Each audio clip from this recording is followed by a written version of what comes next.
تو انہوں نے خود لطیفہ بیان کے درمیان سنایا. جواد وسیم صاحب جو پاکستانی اسٹیج ڈرامے کے ایکٹر ہیں بہت بڑے, ان کو بلاتے ہیں کہ وہ مجھ کو بھی ہنسائیں, طلباء کو بھی ہنسائیں, بلکہ ایک صوفیانہ زندگی نہ گزاریں. دین اس کا نام نہیں ہے کہ آپ ایک مسلح لے لو, ایک تسبیح لے لو, کونے میں لگ جاؤ, اس کا نام دین ہے. بلکہ دین ہے, دین کی ایک اچھی شکل ہے, اچھے لباس کے ساتھ اسے پیش کرو, اچھے اخلاق کے ساتھ, اچھے بول کے ساتھ, میٹھے بول کے ساتھ. تو مولانا نے, وہ میں آپ کو سناتا ہوں, مولانا نے پھر وہ واقعہ خود سنایا صرف طلباء کو ہنسانے کے لیے اور مذاق کے طور پر, کہ ایک بریلویوں کا, یعنی ہمارے جو سنی بھائی ہیں ان کے ایک مولوی صاحب تھے, وہ بیان کر رہے تھے. تو بیان کرتے ہوئے انہوں نے کہا جدو یوسف علیہ السلام نو انہاں دے بھائیاں نے کنویں میں سٹیا پھر کیا ہوا؟ تو مجمع کہتا ہے جی کیا ہوا؟ پھر دوبارہ شروع ہوئے. جدو یوسف علیہ السلام نے یوسف علیہ السلام نو انہاں دے بھائیوں نے کنویں میں سٹیا تے پھر کی ہویا؟ پھر تیسری مرتبہ پھر کہا مولانا نے خود, جدو یوسف علیہ السلام نے, یعنی وہ بریلویوں کا جو خطیب تھا وہ اس انداز سے بیان کر رہا تھا کہ جدو یوسف علیہ السلام نو اندے بھائیاں نے کنویں میں سٹیا تے پھر کی ہویا؟ تو مجمع نے کہا کی ہویا؟ تو انہوں نے کہا جو اندروں آواز آئی کڑم, یعنی ان کا ایک یہ انداز ہے مولانا کا عمومی مجمع کے اندر. اور ویسے بھی مولانا صاحب جو ہیں ماشاءاللہ, اچھا مولانا طاہر جمیل میں صاحب, آپ کا نام بھی مولانا طارق جمیل صاحب سے ملتا جلتا عامر ہے. خان سے مولانا طارق جمیل صاحب کی ملاقات ہوئی. آخری بات میں عرض کر رہا ہوں آپ سے, نہیں, میں نے ابھی بہت حج کے باتیں سننی ہے, میں آخری بات نہیں ہے تو میں اس کے بعد بھی آپ سے سوال کروں گا اور باتیں سنوں گا انشاءاللہ. آپ فرمائیے. میں عرض کر رہا ہوں, وہ عامر خان سے ملاقات ہوئی تو مولانا کہنے لگے کہ میں سمجھا وہ ڈرا ہوا تھا مجھے دیکھ کر, سہما ہوا تھا, پتہ نہیں مولانا کیسی بات کریں گے, کیا کہیں گے مجھ سے, کیا نماز کے فتوے لگائیں گے. میں نے کتنی فلمیں بنائی ہیں, ان کے مجھ پر فتوے لگائیں گے. لیکن جیسے ہی میں گیا تو میں نے اسے کوئی دین کی بات نہیں کی. میں نے سن 60 کی جتنی فلمیں تھی سب کا نام اسے گنوا دیا اور ساری باتیں اسے سنا دی. تو وہ بالکل خوش ہو گیا اور کھل گیا, میرے ساتھ گھل مل گیا. تو میں نے اسے دین نہیں بیان کیا. میں نے پھر اس سے کہا کہ آپ کو حج بیان کروں, میرے نبی نے حج کیسے کیا. جب حج بیان کیا تو حج کے اندر سارے واقعات تھے.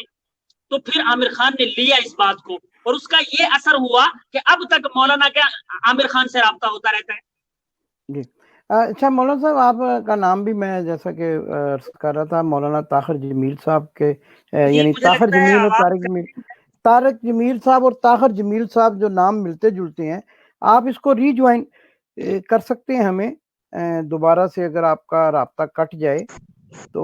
مجھے یہ بتائیں, میں پوچھ رہا تھا آپ کا نام اور طارق جمیل صاحب کا نام ملتا جلتا ہے, آپ ان کے بھائی ہیں؟ جی ناظرین, مولانا طاہر جمیل صاحب ہمارے ساتھ ہیں. مولانا طارق جمیل صاحب عالم دین جو ہیں پاکستان کے, ان کے بارے میں ہلکی پھلکی باتیں ہمیں بتا رہے ہیں. شاید ان کا رابطہ ہم سے کٹ گیا ہے, اگر وہ دوبارہ ہمارے رابطے میں آتے ہیں تو ہم ان سے مزید باتیں سنیں گے. میں نے ان سے یہ سوال کیا تھا جب انہوں نے یہ کہا کہ مولانا طارق جمیل صاحب دودھ میں کھجوریں ڈال کر سادگی کی غذا کھاتے ہیں, تو میں نے بھی اسی ہلکے پھلکے انداز میں پوچھا کہ جو علماء کا جو مرغوب جو کھانا ہے حلوہ, تو کیا مولانا طارق جمیل صاحب حلوہ بھی کھاتے ہیں؟ اس کا انہوں نے جو جواب دیا وہ یہ تھا کہ چونکہ مولانا طارق جمیل صاحب کا جو گھر کا دسترخوان ہے وہ انتہائی سادہ ہوتا ہے, لیکن جب وہ کہیں کسی کے مہمان ہوتے ہیں تو جو بھی حلال اشیاء وہاں موجود ہوتی ہیں وہ بڑی رغبت سے ان کو کھاتے ہیں اور ایک عام انسان کی طرح ہی زندگی گزارتے ہیں. ناظرین, یہاں ہم کوشش کر رہے ہیں کہ مولانا طاہر جمیل صاحب سے دوبارہ رابطہ ہو جائے, اور وہ بھی کوشش کر رہے ہیں. میں چونکہ دیکھ رہا ہوں اور تشریف لا رہے ہیں, میں ان کو دوبارہ سے آپ کی خدمت میں لے کر آتا ہوں. جی آپ کا بہت شکریہ, آپ دوبارہ ہمارے رابطے میں آئے. میں یہ پوچھ رہا تھا اس سے پہلے کہ میں آپ سے سوال پوچھوں, ہمارے یہ مجھے بتائیں کہ اسلام میں جو ہے وہ غصہ حرام ہے, تو فوری طور پر غصے میں آ جانے کی جو کیفیت ہے وہ اس کو آپ کس نظر سے دیکھتے ہیں؟ پہلے یہ مجھے بتائیں, کیونکہ ہمارے دیکھیے جی, درخواست یہ ہے, میں آپ سے عرض کرنا چاہوں گا, غصہ جس کو نہ آئے وہ گدھا ہے. آپ نے دیکھا ہے گدھا جب رستے سے سفر کرتا ہے اور وہ رستے سے دائیں بائیں ہوتا ہے تو بسا اوقات یہ ہوتا ہے کہ اس کو ڈنڈے مارتے مارتے مارتے لیکن اس کو غصہ ہی نہیں آتا. تو جس کو غصہ نہ آئے اسے تو گدھا کہتے ہیں. مگر جس کو غصہ آئے اور اس غصے پر وہ کنٹرول کر لے, یہ اصل کامل ایمان والا ہے. اور یہی مقصود ہے. غصہ آئے گا, مجھے بھی آئے گا, آپ کو بھی آئے گا, اور اس کو کنٹرول کریں گے اور اس کے اوپر ہم قابو کریں گے تو ہمیں اس سے فائدہ ہوگا انشاءاللہ. تو غصہ آنا کوئی بڑی بات نہیں ہے. اچھا، یہ اس لیے میں نے کوئی خاص ایک سوال پوچھا تھا کسی ایک اپنے دوست کے لیے کہ جو بہت غصے میں اور اچانک غصے میں آ جاتے ہیں, یعنی اچانک سے مراد ہے کہ منٹس کے اندر غصہ آ جاتا ہے. تو نبی پاک صلی اللہ علیہ وسلم کو فرمانا ہے کہ اگر آپ کو غصہ آئے تو آپ وضو کر لیں. تو وضو شاید کر کے وہ دوست مطلب جو ہے وہ ہمیں جوائن کر لیتے ہیں کبھی کبھی. وہ ان کا میں اب نام نہیں لینا چاہتا. ابھی یہ بہت بڑی خوشخبری ہے ہمارے لیے کہ ہمارے جو ہوسٹ ہیں اس پروگرام کے, پراپر ہوسٹ جو ہیں, یعنی میں تو ان کی جگہ لے رہا تھا اور ان کے جو ہے وہ اس کو میں, لیکن یہ چونکہ آپ سکرین پہ اب ان کا نام بھی دیکھ رہے ہوں گے, شاہد بھٹی صاحب نے ہمیں جوائن کر لیا ہے, جن کے آج مولانا طاہر جمیل صاحب مہمان خاص ہیں. اور میرے لیے تو ویسے ہی بڑی خوش قسمتی ہے کہ میں شاہد بھٹی صاحب اور مولانا صاحب کی گفتگو سے مستفید ہو رہا ہوں. مولانا صاحب, اس سے پہلے کہ ہم شاہد بھٹی صاحب کو خوش آمدید کہیں, شاہد بھٹی صاحب آپ کا شکریہ, آپ نے جوائن کیا اور آپ کو خوش آمدید کہتے ہیں. آپ کا یہ پروگرام ہے روشن پاکستان. اور مولانا صاحب یہ بتائیں, میرا سوال یہ تھا کہ آپ ابھی اس کے بعد آپ جو مائک ہے وہ چلا جائے گا شاہد بھٹی صاحب کی طرف, تو آپ یہ اس سے پہلے بتا دیں طاہر جمیل, طارق جمیل, یہ کوئی بھائی ہیں آپ آپس میں سگے یا کوئی ویسے ہی مماثلت ہے اس کی ناموں کی؟ طاہر جمیل صاحب اور طارق جمیل صاحب. جی, آپ اور طارق جمیل صاحب. جی جی جی جی, بہت اچھا سوال کیا ہے. مجھ سے پہلی مرتبہ بھائی شاہد بھٹی صاحب نے بھی یہی سوال کیا تھا اور میں نے ان سے بھی یہی درخواست کی تھی. آپ سے بھی یہی عرض کروں گا, میں ان کا بھائی نہیں ہوں, میں صرف ان کا شاگرد ہوں. مگر جس انسان سے انسان کو محبت ہوتی ہے, آپ نے دیکھا ہوگا اکثر ایک آدمی نام رکھتا ہے غلام حسین کہ میں حسین کا غلام, ایک رکھتا ہے غلام میں مصطفیٰ کہ میں مصطفیٰ کا غلام. محبت اور عقیدت کی وجہ سے وہ اپنا نام رکھتا ہے حضرت حسین رضی اللہ تعالی عنہ کے نام کے اوپر اور آپ صلی اللہ علیہ وسلم کے نام کے اوپر. اور ایسے ہی بہت سی مشہور شخصیات میں نے اپنی زندگی میں دیکھی ہیں, آپ نے بھی دیکھی ہوں گی, جو عقیدت کے اندر ان کے ساتھ ایک نسبت قائم کرنے کے لیے نام رکھتے ہیں. تو میرا نام بے شک محمد طاہر ہے, لیکن مولانا طارق جمیل صاحب سے مجھے اتنی محبت ہے کہ میں تبلیغ سے پہلے پڑھتا تھا کالج کے اندر, پھر اس کے بعد میں ایک کمپنی تھی یہ پیسٹی سائیڈ کی, اس میں جاب کرتا تھا. تو میں نے ان کا بیان سنا, میں ان سے امپریس ہوا, میں تبلیغ میں گیا, 4 مہینے لگائے. تو جب میں طلباء میں داخلے کے لیے گیا تو میں نے اپنا نام لکھا طاہر جمیل. تو اساتذہ مجھ سے پوچھتے تھے کیوں لکھا ہے, کہا میں نے ان سے کہا جس شخص کی وجہ سے میری زندگی بدلی ہے تو وہ طارق جمیل ہے, تو میری اس سے ایک نسبت ہے, تو اس نسبت کی وجہ سے میں یہ نام رکھتا تھا. تو اکثر اساتذہ بھی مجھے کہتے تھے بھائی آپ طاہر جمیل طارق جمیل ایک جیسے لگتے. میں نے کہا جی میری محبت ہے ان سے, اس محبت کی وجہ سے نام میں نے رکھا ہے صرف, کیونکہ انسان کے نام کے آگے نام آتا ہے باپ کا. عمومی طور پر عورت ہے تو اس کے نام کے ساتھ نام آئے گا یا باپ کا یا خامد کا, تو مرد ہے تو اس کے نام کے ساتھ نام آئے گا باپ کا. تو میں مولانا طارق جمیل صاحب کو اپنا روحانی باپ سمجھتا ہوں, اور وہ شخص ہیں جن کی وجہ سے میری زندگی اور کروڑوں لوگوں کی زندگی بدلی ہے اور ہدایت کے راستے پر چلے ہیں, اللہ نے ہدایت دی ہے. صرف اس لیے اس محبت کی وجہ سے میں ان کا نام میں نے اپنے نام کے ساتھ رکھا ہے. اور دوسری درخواست یہ ہے کہ اس چیز کا علم مولانا کو بھی ہے, کیونکہ میں اکثر پاکستانی اخبارات اوصاف ہے, اس کے علاوہ خبریں ہیں, تو ان کے اندر میں لکھتا ہوں. تو جب وہ لکھتا ہوں تو وہ ضرور مولانا کے سامنے چلا جاتا ہے. تو کبھی انہوں نے مجھ سے یہ نہیں کہا کہ بھئی آپ کیوں نام رکھتے ہیں. ہاں مذاق کے اندر ایک مرتبہ انہوں نے, میں ان سے ملنے گیا کچھ دن پہلے, میں نے بھٹی صاحب کو بتایا تھا, بھٹی صاحب میں بہت معذرت خواہ ہوں سب سے پہلے آپ سے کہ میں بس آپ چھوڑ دیں, بس بہت معذرت خواہ ہوں. آپ کا غصہ جو ہے مجھ پر نکل چکا ہے سر, آپ فکر نہ کریں. ہاں جی, وہ آدھا گھنٹہ سے میں اس ٹینشن میں تھا کہ یہ جو ہیرا ہے ہمارے پاس یہ اب کہاں جا رہا ہے, یہ کہاں گم ہونے لگا ہے. تو اللہ کا شکر ہے کہ وہ آپ کا جو غصہ انہوں نے جو آپ پہ کرنا تھا نا, آپ سے تو آپ عالم دین ہے, ماشاءاللہ سنت رسول بھی آپ کے چہرے پہ ہے, اتنے خوبصورت انسان ہیں. ہم آپ سے تو غصہ نہیں کر سکتے, لیکن انہوں نے تمام غصہ مجھ پہ نکال دیا ہے, تو اب آپ بے فکر ہو جائیں گے, اب فریش ہیں الحمدللہ, اب یہ اچھا فریش ہو کر آپ سے سوالات کریں گے.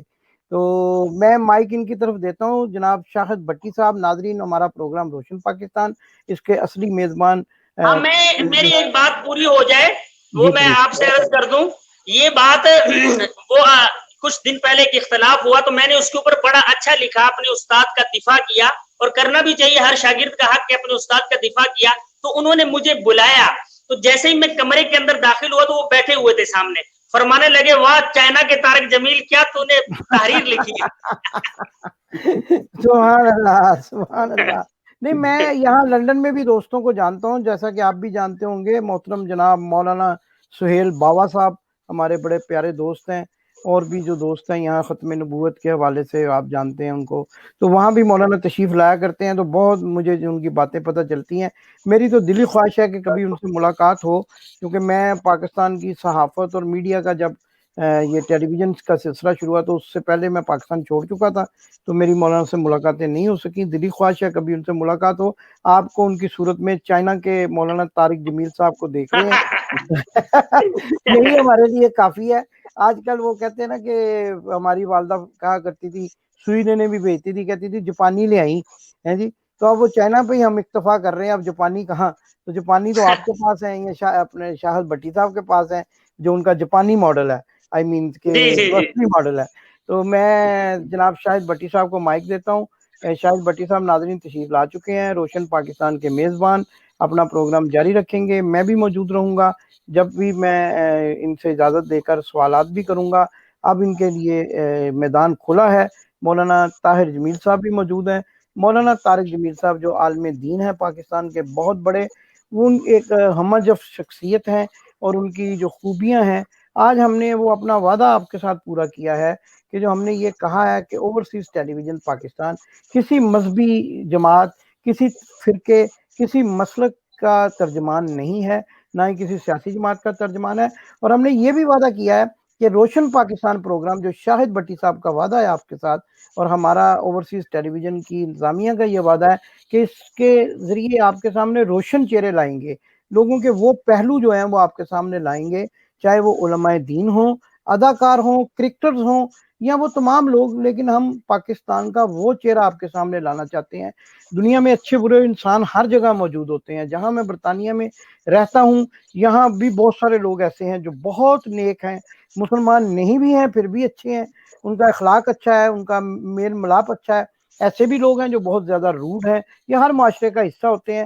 ہمارا یہ آپ سے وعدہ ہے کہ روشن پاکستان کے ذریعے روشن پاکستان وہ ہم اپنا وعدہ پورا کر رہے ہیں. اور آخر میں جب شاہد بھٹی صاحب اس پروگرام کو وائنڈ اپ کریں گے, میں ان سے یہ اجازت چاہوں گا کہ وہ آخری سوال مجھ سے ضرور کروائیے گا وائنڈ اپ سے پہلے. وہ ایسا سوال ہے کہ جو مولانا طارق جمیل صاحب کے بارے میں ہم مولانا طاہر جمیل صاحب سے ضرور پوچھیں گے. تو شاہد بھٹی صاحب, آپ پلیز آغاز کیجیے. بہت شکریہ, بہت شکریہ امداد صاحب, chief executive O T V, اور بہت شکریہ مولانا طاہر جمیل صاحب. اور روشن پاکستان پروگرام, جیسا کہ میں آپ کو ہمیشہ کہتا ہوں کہ یہ دلوں کو بھی روشن کرتا ہے, اور روشن لوگ ہی اس پروگرام کو آ کر اوورسیز پاکستانیوں کے دل روشن کرتے ہیں. تو آج کا پروگرام کیونکہ 9 محرم والے دن ایک اسپیشل پروگرام رکھا گیا, جو کچھ بھی میری ایبسنس میں ان دونوں کی باتیں ہوئی ہیں, ناظرین اور سامعین, کچھ لوگ سن رہے ہوتے ہیں, دیکھ بھی رہے ہوتے ہیں, اور کچھ لوگ بہت غور سے سن بھی رہے ہوتے ہیں اور دیکھ بھی رہے ہوتے ہیں. تو میں عوام سے معذرت چاہتا ہوں کہ میں لیٹ ہوا کچھ ٹیکنیکل پرابلمس کی وجہ سے.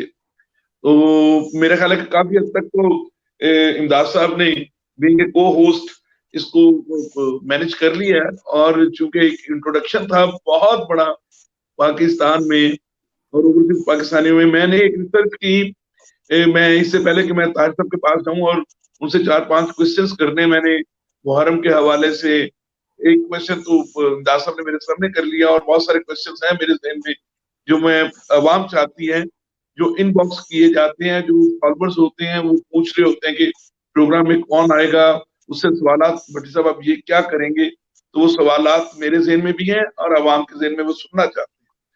تو میں یہ چیز بتا دوں کہ یہ جو ابھی مولانا صاحب آپ سب سے پہلے امداد صاحب نے آپ سے کوشچن کیا کہ آپ یوز کر رہے ہیں مولانا صاحب کا نام, اور آپ ان کے صفوں میں دو چار جو ان کے شاگرد ہیں جو پاکستان میں بڑے پاپولر ہیں, ان میں سے ایک آپ کا نام ہے, اور آپ ایک پرائیویٹ چینل پہ بھی نیو فیملی سے آپ کا تعلق ہے, آپ اس کے چینل کو بھی پروموٹ کرتے ہیں, جو میری آپ کی ڈسکشن ہوئی, اور ماشاءاللہ آپ کے بڑے اچھے فالوورز ہیں.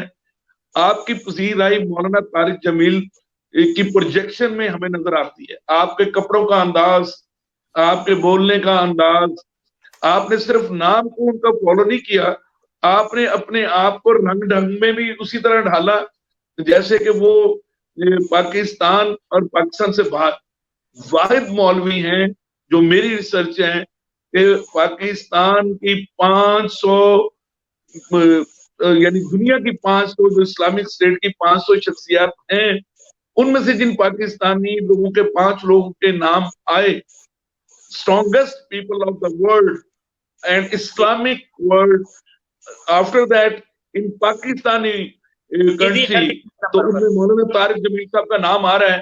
اور یہ واحد مولانا صاحب ہیں جو جتنے پاکستان کے اندر پاپولر ہیں اتنے ہی اوورسیز میں پاپولر ہیں. تو ان کی ایک جو صفت ہے مولانا صاحب کی کہ وہ بڑے ہمبل بھی ہیں, ان کا وے آف پریزنٹیشن آج تک مجھے 30 سال ہو گئے سبھی مولویوں کو سنتے ہوئے, مولانا صاحب کو سنتے ہوئے, اسکالر کو, اسلامک اسکالر کو سنتے ہوئے, لیکن اتنی خوبصورت پریزنٹیشن جو وہ کرتے ہیں وہ جھلک آپ میں بھی پائی جاتی ہے. اور وہ جب بھی کوئی پروگرام کر رہے ہوتے ہیں تو اس میں وہ تھوڑا سا لوگوں کو طنز و مزاح کے انداز سے بھی وہ لوگوں میں گھل مل جاتے ہیں, لگتا ہے کہ یہ ایک اسکالرس کے ساتھ ساتھ سب کے دوست بھی ہیں. تو کیا آپ میری اس بات سے ایگری کرتے ہیں کہ مولانا صاحب کے ساتھ آپ ہر وقت ہوتے ہیں, زیادہ ہوتے ہیں ان کے ساتھ باقی لوگوں کی نسبت؟ تو کیا میں صحیح کہہ رہا ہوں یا غلط کہہ رہا ہوں؟ اب آپ کو بتائیے ذرا ان کی کیا نیچر ہے. بھٹی صاحب آپ کا کیونکہ ایک تفصیلی سوال ہے تو میں اس کا کچھ تفصیلی جواب دینا چاہوں گا. وہ اس لحاظ سے کہ سب سے پہلے تو آپ نے سب سے آخر میں یہ کہا کہ آپ زیادہ ہوتے ہیں یا کم ہوتے ہیں. تو اب درخواست یہ ہے کہ جب میں پڑھتا تھا تو پڑھائی کا 8 سال کا زمانہ اور 2 سال اس کے بعد تو میں ان کے ساتھ اکثر رہا. مطلب یہ ہے کہ 24 گھنٹے میں سے 10 گھنٹے ساتھ رہا. مگر جب میری فراغت ہو گئی, میں نے مدرسہ چھوڑ دیا, تو اب ان کے پاس میں تب جاتا ہوں جب وہ مجھے یاد کرتے ہیں, میں فوراً حاضر ہو جاتا ہوں 8 دن کے بعد, 15 دن کے بعد, 20 دن کے بعد. یہ جب وہ میرے ضلع کے اندر یا میرے قریب جو عالمی مرکز ہے رائیونڈ, یہاں تشریف لاتے ہیں یا لاہور میں کوئی پروگرام ہوتے ہیں تو وہ مجھے بتا دیتے ہیں کہ ہم یہاں آ رہے ہیں, تو میں فوراً وہاں پہ حاضر ہو جاتا ہوں ان کی خدمت کے اندر. تو یہ تو ہے ان کے قریب اور دور ہونے کا تعلق. باقی جو ان کے جیسا گیٹ اپ ہے تو اس کا میں آپ کو ایک سمپل سی مثال دیتا ہوں کہ کوئی بھی بیٹا اپنے جب چھوٹا ہوتا ہے تو اپنے باپ کو دیکھتا ہے, اپنے باپ کو دیکھ دیکھ کر وہ اپنا گیٹ اپ بناتا ہے کہ میرے باپ نے ایسے بال رکھے ہوں تو میں بھی ایسے رکھوں گا, ایسے کپڑے پہنے ہوں تو ایسے کپڑے اور اکثر اپنے باپ کو کرنے کی کوشش کرتے ہیں. تو میرے روحانی باپ ہیں کیونکہ میں نے علم پڑھا ہے ان سے اور میری زندگی کو بدلنے کا سبب ہے وہ, تو میرے اوپر تو لازم ہے. سب سے پہلے تو اس لیے لازم ہے کہ اللہ اور اللہ کے رسول کے دین پر چلنا میرے اوپر فرض ہے, کیونکہ میرا جو گیٹ اپ ہے, میری یہ جو داڑھی ہے, یہ چہرہ ہے, یہ ساری چیزیں آپ صلی اللہ علیہ وسلم اور اللہ کا حکم ہے, آپ صلی اللہ علیہ وسلم کا دین ہے. پہلی چیز تو یہ ہے. جو مجھے سمجھ نہیں آئی وہ سمجھانے کے لیے مولانا طارق جمیل صاحب ہیں, ان کے ذریعے مجھے سمجھ آئی, کیونکہ میں پہلے بھی جوان تھا, بالغ تھا, پڑھا لکھا تھا, مگر پہلے سمجھ نہیں آئی تھی کہ کیا دین ہے. جب انہوں نے بیان کی پھر وہ میرے اندر اتری باتیں, جب اتری تو میں نے اس گیٹ اپ کو اختیار کیا اور میں ان جیسا بننے کی کوشش اس لیے کرتا ہوں کہ یہ وہ شخص ہیں جن کی وجہ سے میری زندگی بدلی ہے. اللہ مجھے بھی ایسا بنا کہ لوگوں کی زندگی مجھے دیکھ کر بنے. دوسری بات یہ ہے کہ لوگ جب آپ نے فرمایا کہ 500 شخصیات کے اندر اب 36 یعنی 36 نمبر پہ ان کا پوری دنیا کے اندر نام آیا ہے، اس کی وجہ کیا ہے؟ تو میں یہ عرض کرتا ہوں جس کی جتنی بڑی قربانی ہوتی ہے اللہ اتنا ہی اسے نوازتا ہے۔ مولانا طارق جمیل صاحب کی بہت بڑی قربانی ہے، جس ماحول کو انہوں نے چھوڑا، جیسی زندگی انہوں نے گزاری۔ پڑھتے تھے یہ رائیونڈ مرکز جس جگہ پہ وہ پڑھے ہیں، وہ خود فرماتے ہیں کہ مجھے 8 دن ایسے گزر جاتے تھے کہ میں کپڑے نہیں بدلتا تھا اور بیمار پڑا رہتا تھا اور ہزار بندوں کو میں کھانا کھلایا کرتا تھا۔ یعنی اتنی ان کی قربانیاں ہیں۔ اور ایسے تو نہیں مٹا دے اپنی ہستی کو اگر تو کچھ مرتبہ چاہتا ہے، دانا خاک میں گر کر گل گلزار ہوتا ہے۔ ایسے تو نہیں ہے، انہوں نے پہلے مٹایا ہے۔ اور حدیث بھی ہے، اللہ کے نبی نے فرمایا من تواضع للہ رفعہ اللہ، جو اپنے آپ کو اللہ کے لیے نیچا کرے گا اللہ اسے بلند کرے گا۔ تو طارق جمیل صاحب نے اللہ کے لیے اپنی خواہشات کو چھوڑ دی، کالج کی ڈگری چھوڑ دی، عیاشی کی زندگی چھوڑ دی، اللہ کے حبیب کی زندگی اختیار کی۔ جب وہ اختیار کی تو رفعہ اللہ، اللہ نے بلند کر دیا۔ وتعز من تشاء وتذل من تشاء، جسے چاہے عزت دے دے، جسے چاہے ذلیل کر دے۔ قل اللہم مالک الملک، وہ مالک ہے، بادشاہ ہے، زمین آسمان پر اس کی قدرت ہے، قبضہ ہے۔ ان اللہ علی کل شیء قدیر، اور ہر چیز پر قدرت رکھنے والا ہے۔ وہ علیم بذات الصدور، سینوں کو جاننے والا ہے۔ جب یہ ساری چیزیں اس کے قابض اور قدرت میں ہیں، والارض جمیعا قبضہ، قبضے میں ہے، تو پھر اسی اللہ نے مولانا طارق جمیل صاحب کی زبان کے اندر وہ تاثیر جاری کی، اور اس تاثیر کی برکت سے لوگوں کے دلوں کے اندر اللہ نے وہ بات پہنچائی۔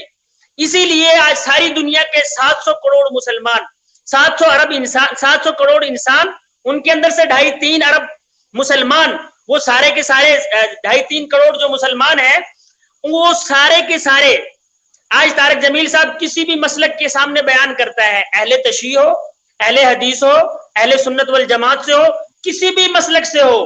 اور ایون یہ ہے کہ بھی آپ نے بھی سنا ہوگا سوشل میڈیا کے اوپر ہندوستان کی وہ انڈین لڑکی، اس سے مولانا نے بات کی، چند دنوں کے بعد وہ مسلمان ہو گئی۔ تو اللہ نے وہ تاثیر ان کی زبان میں رکھی ہے، جو کسی شاعر نے کہا ہے نگاہ مرد مومن سے بدل جاتی ہے تقدیریں۔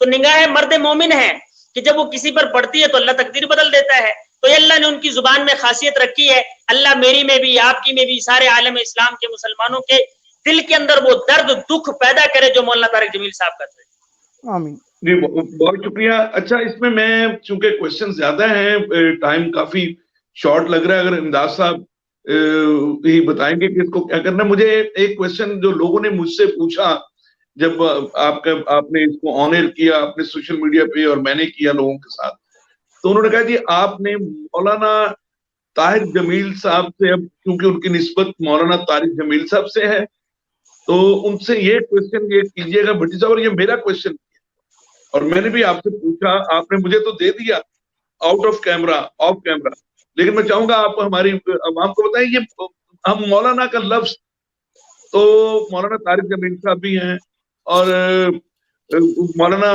فضل الرحمان صاحب کے نام کے ساتھ بھی مولانا آتا ہے، تو مولانا لفظ کا مطلب ذرا عوام کو سمجھا دیں کہ کون سا ایسا اسلامک اسکالر ہے جو اپنے نام کے ساتھ مولانا کا لفظ استعمال کر سکتا ہے، اس کی افادیت کیا ہے، یہ کیوں ہے، اور یہ کیا ایک ٹائٹل ہے یا ایک اس کے لیے اس کو کوالیفائی کرنا پڑتا ہے اسٹڈی کے ذریعے، یا اللہ تعالیٰ کی طرف سے یہ کچھ چیز ہے، یہ بتائیے گا ذرا، اب ہم پوچھنا چاہتے ہیں اور میں بھی پوچھنا چاہتا ہوں۔ ماشاءاللہ، بہت اچھا آپ نے سوال کیا ہے شاہد بھٹی صاحب، کیونکہ اکثر لوگ بھی ہر کسی کو مولوی مولانا کہہ دیتے ہیں، تو یہ بہت زبردست ہے، کیونکہ کسی چیز کا نہ ہونا یہ بھی جہالت ہے، کسی چیز کا علم نہ ہونا۔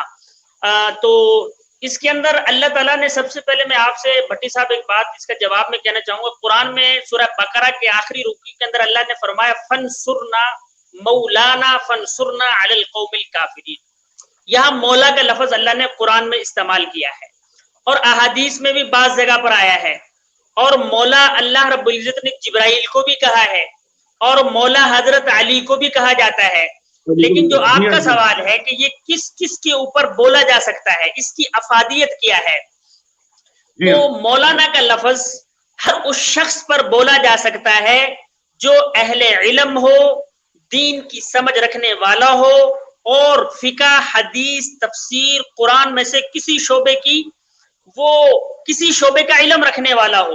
یعنی دین کے مناسبت سے کوئی بھی شخص قرآن کا حافظ ہو یا عالم ہو, تفسیر کا حافظ ہو یا عالم ہو, ایسے ہی حدیث کا عالم ہو یا حافظ ہو, اس کو مولانا کہا جا سکتا ہے. اور ہمارے ہاں ایک یہ بات چلتی ہے کہ جی حضرت علی رضی اللہ تعالیٰ عنہ کو مولا علی نہیں کہہ سکتے. بھائی کیوں نہیں کہہ سکتے؟ ابھی مولانا طارق جمیل صاحب نے کچھ دن پہلے مولا علی کہا تو یہ لوگوں نے شور شروع کر دیا کہ بھائی کیوں مولا علی کہا ہے, کہ بھائی اللہ نے فرشتے کو کہا ہے, اللہ کے نبی نے مولا کو علی کہا ہے, علی کو مولا کہا ہے. جب انہیں کہا ہے, کیوں کہا ہے, اس کی وجہ کیا تھی؟ حضرت علی رضی اللہ تعالیٰ عنہ ایسے علم البحر تھے, ان کے پاس ایسا علم تھا. ایک دن تفسیر کے لیے بیٹھے تو صحابہ بیٹھے ہوئے تھے مسجد نبوی کے اندر. آپ نے سورہ فاتحہ کے بارے میں تفسیر بیان کرنا شروع کی, اور انہوں نے فرمایا کہ سورہ فاتحہ کے پہلے جو بسم اللہ کا با ہے, اگر میں اس کی تفسیر بیان کروں تو 7 اونٹوں پر اس کی تفسیر بیان کی جائے. تو اہل علم تھے حضرت علی رضی اللہ تعالیٰ عنہ, اس لیے اللہ کے نبی نے فرمایا من کنت مولاہ, حضرت علی رضی اللہ تعالیٰ عنہ کے بارے میں. اور ایسے ہی عمومی طور پر آج کل یہ جو ہے, جو ہمارے اہل علم ہیں, علماء ہیں, بڑے علامہ ہیں, بڑے صاحب علم لوگ ہیں, صاحب نسبت, عالم نہ ہو, صاحب نسبت ہو, یعنی کسی سے بیعت کیا ہوا ہو, یا ایسا شخص جو دین کے اوپر 100% زندگی گزار رہا ہو, اس کو بھی علامہ کہا جا سکتا ہے. اور جو عالم ہے اس کو بھی علامہ کہا جا سکتا ہے, اور مولانا کہا جا سکتا ہے. جس نے دین کا, قرآن کا حفظ کیا ہوا ہو, اس کو بھی مولانا کہا جا سکتا ہے. جس نے چند قرآن کی آیات سیکھ لی اور نبی کی سنت کے مطابق زندگی گزار رہا ہے, اس کو بھی مولانا کہا جا سکتا ہے. تو یہ مولانا عمومی لفظ ہے, کوئی خصوصی لفظ نہیں ہے کہ یہ صرف مولا علی کے ساتھ خاص ہے یا مولا علی کے لیے نہیں ہے, بلکہ تمام مسلمانوں میں سے وہ لوگ جنہیں معاشرے کے اندر دین کے اعتبار سے اہل علم سمجھا جاتا ہے, ان کے اوپر بولا جا سکتا ہے. بہت شکریہ.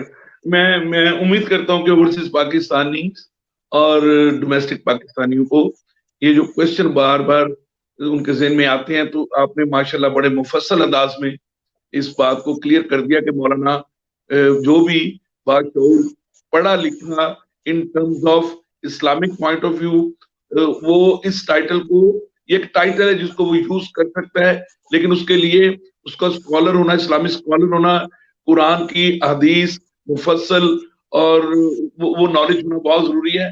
لیکن ایک عام آدمی اپنے نام کے ساتھ مولانا نہیں لگا سکتا, یہ آپ نے آج بتا دیا.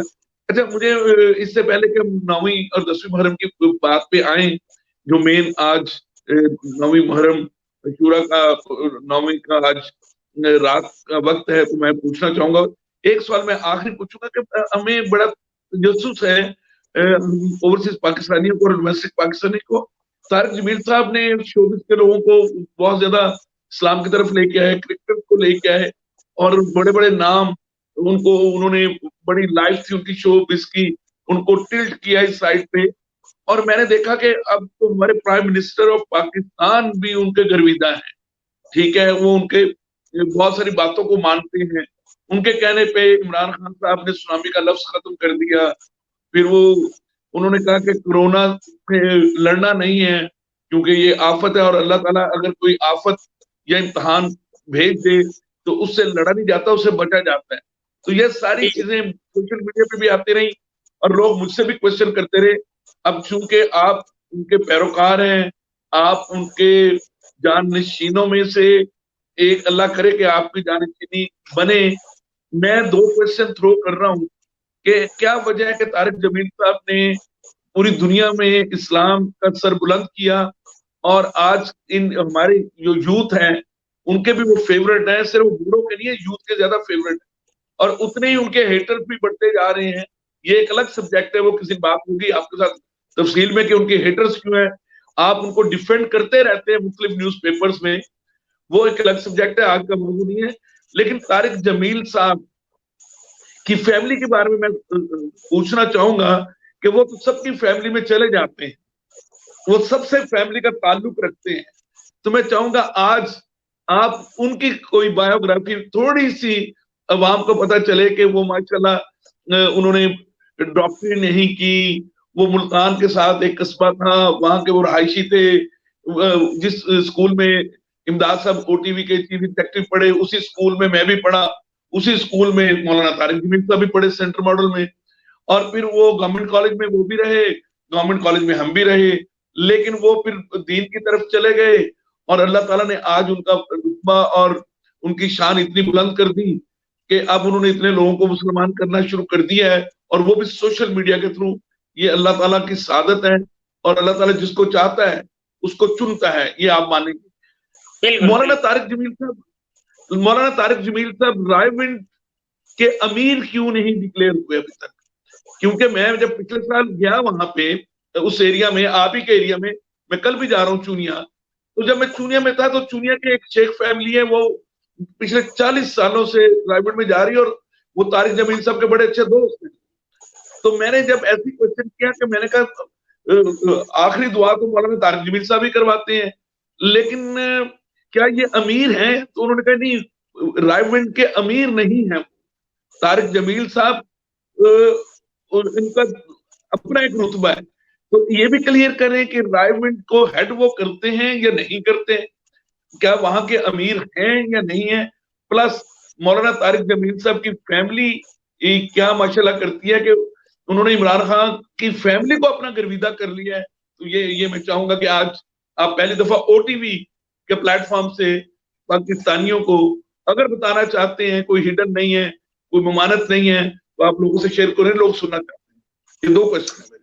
جی بھٹی صاحب ماشاءاللہ بڑا لمبا ایک ہی سوال کے اندر آپ نے 3-4 سوال جمع کر دیے، تو میں باری باری سارے سوالوں کا جواب دینا چاہوں گا۔ کہ پہلی جو آخری آپ نے سوال کیا، میں سب سے پہلے اس کا جواب دینا چاہوں گا، امیر ہیں یا نہیں ہیں۔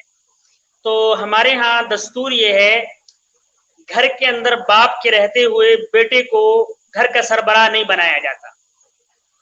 وہ سربراہ تب بنتا ہے جب باپ اس دنیا سے کوچ کر جائے، تو اس کے بعد بڑا بیٹا سربراہ ہوتا ہے، پھر اس سے چھوٹا ہوتا ہے، پھر اس سے چھوٹا ہوتا ہے۔ یہ ترتیب ہے ہماری دنیا کی، یہی نظام، یہی رائے ونڈ مرکز کی ترتیب ہے۔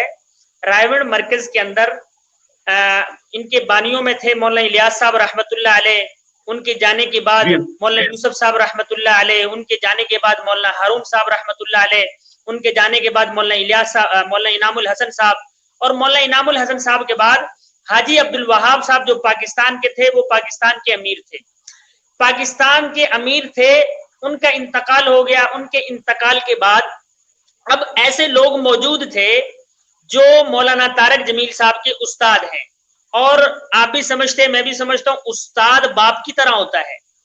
اب جو اس وقت پاکستان کے عالمی دنیا کے امیر ہیں، وہ مولانا نذر الرحمان صاحب ہیں۔ تو نذر الرحمان صاحب ان شخصیات میں سے ہیں جو مولانا طارق جمیل صاحب کے استاد ہیں۔ اب ان کے استادوں کے ہوتے ہوئے ان کو امیر کیسے بنایا جا سکتا ہے، یہ الگ بات ہے۔ مولانا طارق جمیل صاحب کا نام عالم دنیا کے اندر گونجتا ہے، مگر ہمیشہ بیٹا بیٹا ہوتا ہے، باپ باپ ہوتا ہے، استاد استاد ہوتا ہے، شاگرد شاگرد ہوتا ہے۔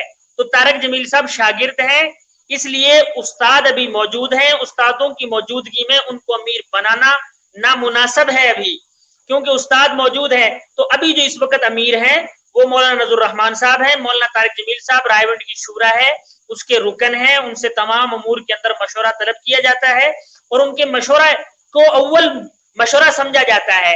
سارے لوگوں کی رائے جو طارق جمیل صاحب کی رائے ہوتی ہے وہی ہوتی ہے، اور ان کے استاد مولانا نذر الرحمان صاحب کی اور مولانا احسان الحق صاحب جو بھی حیات ہیں، مولانا عبد الرحمان صاحب جو ان کے استادہ میں ہیں، وہ بھی اتنی قدر کرتے ہیں مولانا طارق جمیل صاحب کی کہ مشورے کے اندر اکثر اس چیز پر مشورے کا فیصلہ کیا جاتا ہے جو رائے مولانا طارق جمیل صاحب کی ہو۔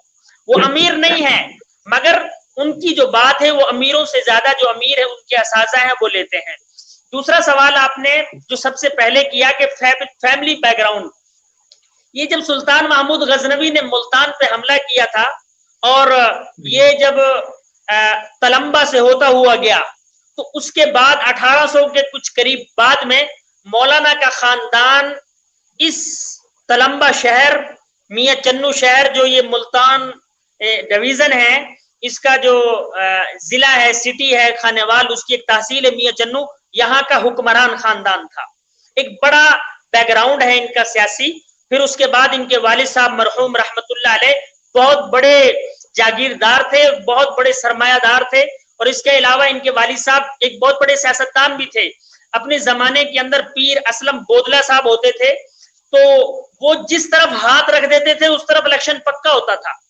تو ان کے والد صاحب، پھر ان کے بھائی ابھی اس وقت جو ہیں وہ سپورٹ کرتے ہیں پی ٹی آئی جماعت کو، پاکستان تحریک انصاف عمران خان صاحب کو. باقی مولانا طارق جمیل صاحب ہر زمانے کے اندر سارے سیاستدان ان کے پاس اگر گئے ہیں تو صرف اس لیے گئے ہیں کہ اللہ کے پیغام کو لے کر، اس کے سوا کوئی چیز نہیں ہے. لوگوں کی بعض کی یہ بات ہے کہ طارق جمیل صاحب عمران خان کی حمایت کرتے ہیں، تو دیکھیں دعا تو آپ بھی کر سکتے ہیں، میں بھی کر سکتا ہوں، اور دعا کے اندر اور ویسے بھی گمان کر سکتا ہوں. اور اللہ کے نبی نے فرمایا بہترین مومن وہ ہے جو مسلمان کے بارے میں اچھا گمان رکھے. تو مولانا سے جب یہ وضاحتی بیان لیا گیا کہ آپ تحریک انصاف کو سپورٹ کرتے ہو، عمران خان کو سپورٹ، جی کرتا ہوں میں، لیکن اس کا مقصد یہ تھا کہ سپورٹ کرنے کا کہ میں عمران خان کے لیے دعا کرتا ہوں کہ یہ جیسا کہہ رہا ہے کہ اسلامی فلاحی ریاست بناؤں گا میں اسے، تو اللہ کرے یہ بنائے، کرنے والی ذات تو اللہ تعالیٰ کی ہے، باقی نیت اس کی اچھی تھی.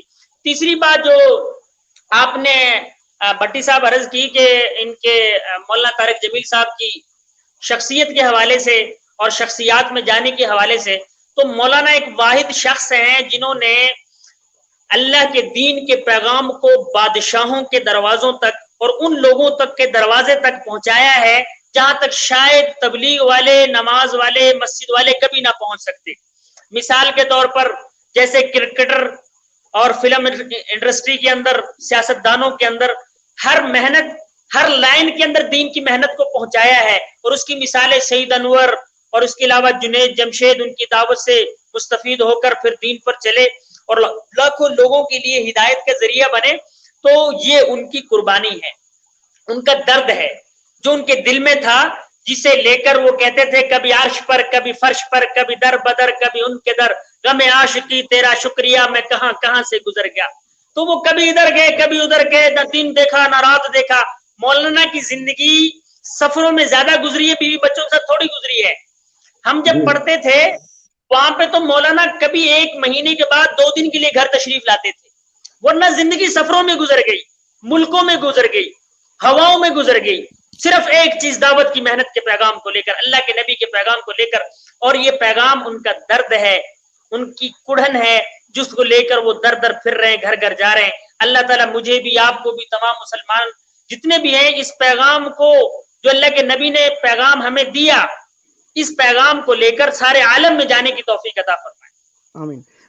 آپ جو یہ کام کر رہے ہیں، میری آواز دوسرے لوگوں تک پہنچا رہے ہیں، یہ بھی ایک بہت بڑا عمل ہے کہ اللہ کے نبی اور اللہ کے نبی کی حضرت مولانا طارق جمیل صاحب اور ان جیسے علماء، ان کی آواز آپ دوسروں تک پہنچا رہے ہیں، یہ بہت بڑا عمل ہے. اچھا شاہد بھٹی صاحب، آپ کی اجازت سے ابھی ٹائم ہم لے رہے ہیں، آپ ابھی ٹائم لے سکتے ہیں، کافی ٹائم ہے ہمارے پاس، آپ فکر نہ کیجیے. ناظرین اگر شاہد بھٹی صاحب اجازت دیں تو میں مولانا سے ایک بڑا ہی اہم سوال، اور مولانا ہمارا مقصد تو یقیناً آپ کے مولانا طارق جمیل صاحب کی مثبت شخصیت، جیسے کہ میں نے پہلے آپ کو عرض کیا کہ لوگوں تک پہنچانا ہے، لیکن ایسے بھی سوالات جو ہمارے قارئین ناظرین ہمیں بھیجتے ہیں وہ بھی ہم آپ سے معذرت بھی چاہتے ہیں کہ اگر اس میں کچھ تلخی ہو تھوڑی سی تو. لیکن یہ بتائیے کہ 2 عام فہم مکتبہ فکر ہیں اسلام کے اندر. ایک چہرے کے پردے کو جو ہے وہ اہمیت دیتا ہے، اور ایک کہتا ہے کہ چہرہ اگر نہ بھی ڈھپا ہو، باقی سطر عورت کا ڈھپا ہو تو وہ بھی قابل قبول ہے.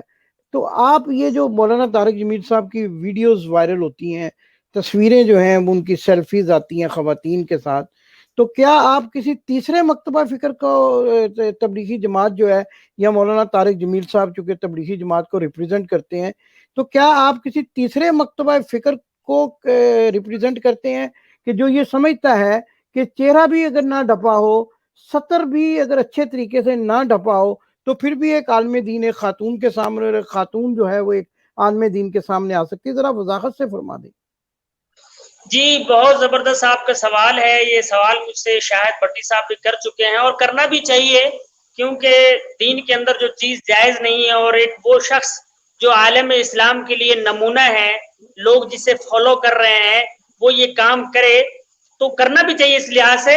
لیکن اس بات کو سمجھنے سے پہلے دو چیزیں ہمیں بھٹی صاحب سمجھنی ہوں گی. ایک تو یہ سمجھنی ہوگی کہ کیا مولانا طارق جمیل صاحب کی ایسا فعل غیر محرم سے ملنے یا اس کے پاس بیٹھنے یا کھانا کھانے سے کے بعد کوئی ایسا فعل آج تک کوئی آیا ہے کہ جس کی وجہ سے کوئی بدنامی ہوئی ہو, کوئی زنا کا الزام ان کے اوپر لگ گیا ہو یا غلط بات لگ گئی ہو؟ ایسا کوئی الزام آج تک ثابت نہیں ہوا. دوسری بات جو آپ کا مدعا ہے وہ یہ ہے کہ طارق جمیل صاحب ایسا کرتے ہیں. پہلی بات تو یہ ہے اللہ کے نبی کی دنیا میں دشمن تھے, مخالفین تھے, صحابہ کے بھی مخالفین تھے. تو اس زمانے میں امام ابو حنیفہ رحمۃ اللہ علیہ ایک بہت بڑے امام گزرے ہیں.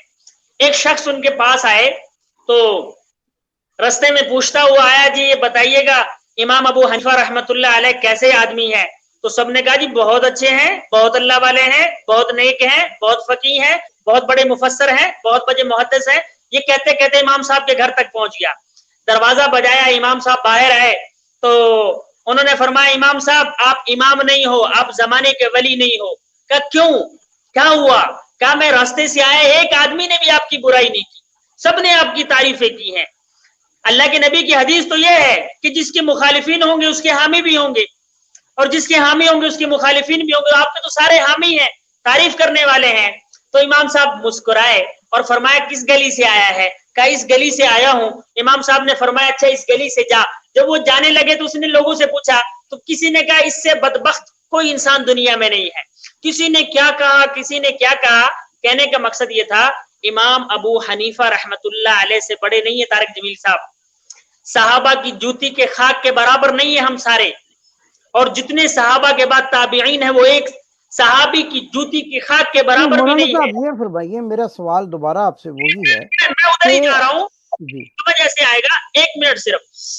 تو تمام صحابہ کی خاک کے برابر بھی نہیں ہے. طارق جمیل صاحب کی بات آئی, طارق جمیل صاحب کی جو بعض مخالفین ہیں وہ پہلی بات تو یہ ہے کہ وہ صورت میں اس کو ایسا ایڈٹ کر کے پیش کرتے ہیں کہ دیکھنے والا بھی حیران ہو جاتا ہے. پہلی بات میں آپ کو یہ بتا دوں. دوسری یہ ہے, ابھی کچھ دن پہلے ایک ہندو لڑکی نے مولانا طارق جمیل صاحب کو ہندوستان سے ویڈیو کال کی. ہندو لڑکی, اس نے ویڈیو کال کی اور مولانا نے اسے ویڈیو پر بات کی. اور میں آپ کو گارنٹیڈ بتا رہا ہوں, میرے پاس ابھی وہ موجود ہے اسکرین شاٹ میں, کہ پھر وہ کوئی 21 دن کے بعد وہ مسلمان ہو گئی. وہی لڑکی مسلمان ہو گئی. اگر اب لوگ یہ کہیں کہ طارق جمیل صاحب نے اسے کیوں غیر محرم سے بات کی, اس بات کرنے کی وجہ سے مجھے پتا ہے, آپ کو پتا ہے کہ پردہ کرنا شریف فرض ہے, نہ کرنا گناہ ہے. لیکن اس غیر مسلم عورت کو کیا پتا کہ پردہ کرنا فرض ہے یا حرام ہے یا جائز ہے یا ناجائز ہے. اس نے کال کی, مولانا نے بات کی, 3 یا 4 مرتبہ بات ہوئی. وہ اتنی امپریس ہوئی مولانا کے بیانات سے کہ 21 دن کے بعد مسلمان ہو گئی. اب کتنی فلم انڈسٹری کے اندر عورتیں ہیں جو مولانا سے ملتی ہیں اور اس کے بعد وہ بحجاب بن جاتی ہیں. لیکن جو عورت ایسے معاشرے کے اندر ہے جسے دین کا نہیں پتا, پردے کا نہیں پتا, اگر وہ مولانا کے پاس آ جائے تو کیا مولانا انکار کر دے میں اس عورت سے نہیں ملنا چاہتا؟ اگر انکار کریں گے تو آپ بتائیں, آپ مولانا سے ملنے کے لیے آئے, آپ کو بڑی عقیدت ہے ان سے, لیکن مولانا یہ کہیں کہ جی یہ شخص داڑھی نہیں رکھتا, میں اس سے نہیں ملتا, یہ نبی کی زندگی کے مطابق زندگی نہیں گزارتا, میں نہیں ملتا اس سے. تو آپ کیا مولانا کو 50 گالیاں نہیں دیں گے؟ کیا آپ دوبارہ پسند کریں گے اس بات کو کہ مولانا طارق جمیل صاحب کے پاس میں جاؤں اور ان سے سوال کروں؟ آپ پوری زندگی نہیں جائیں گے ان کے پاس. مولانا اگر آپ کے اس نقطہ نظر کو اس طریقے سے مولانا صاحب مولانا میں بالکل آپ کی بات سے, اگر آپ کے اس نقطہ نظر کو اس طریقے سے مان لیا جائے کہ جو چیزیں ہم دعوت دین کے لیے استعمال کر سکتے ہیں جیسا کہ آپ فرما رہے ہیں وہ جائز ہیں, تو پھر یہ جو لوگ عید میلاد النبی کی تقریبات کرتے ہیں, جو عام طور پہ ہمارے دیوبند علماء کہتے ہیں, خاص طور پہ ہماری تبلیغی جماعت والے بھائی کہتے ہیں کہ یہ بدعت ہیں, یہ صحابہ نے نہیں کی, یہ جو ہے تبع تابعین نے نہیں کی, یہ رسول اللہ صلی اللہ علیہ وسلم کی زندگی میں نہیں ہوا, یہ بقول تبلیغی جماعت کے دوستوں کے یا دوسرے جو مکتبہ فکر کے دوست ہیں. تو اگر یہ بھی مان لیا جائے کہ اگر عید میلاد النبی کا جلوس نکالنا دعوت اسلام کے لیے ضروری ہے تاکہ ان لوگوں کو پتہ چل سکے کہ نبی صلی اللہ علیہ وسلم کی جو ولادت ہے وہ کب ہوئی اور وہ اس کی اہمیت کیا ہے اور ہم کس طرح سے ان کی، تو کیا یہ ساری چیزیں بھی آپ کی نظر میں جائز قرار پائیں گی؟ اگر اس کا ہم دعوت دین کے نقطہ نظر سے تو آپ ان کو پھر بدعت کیوں سمجھا جاتا ہے؟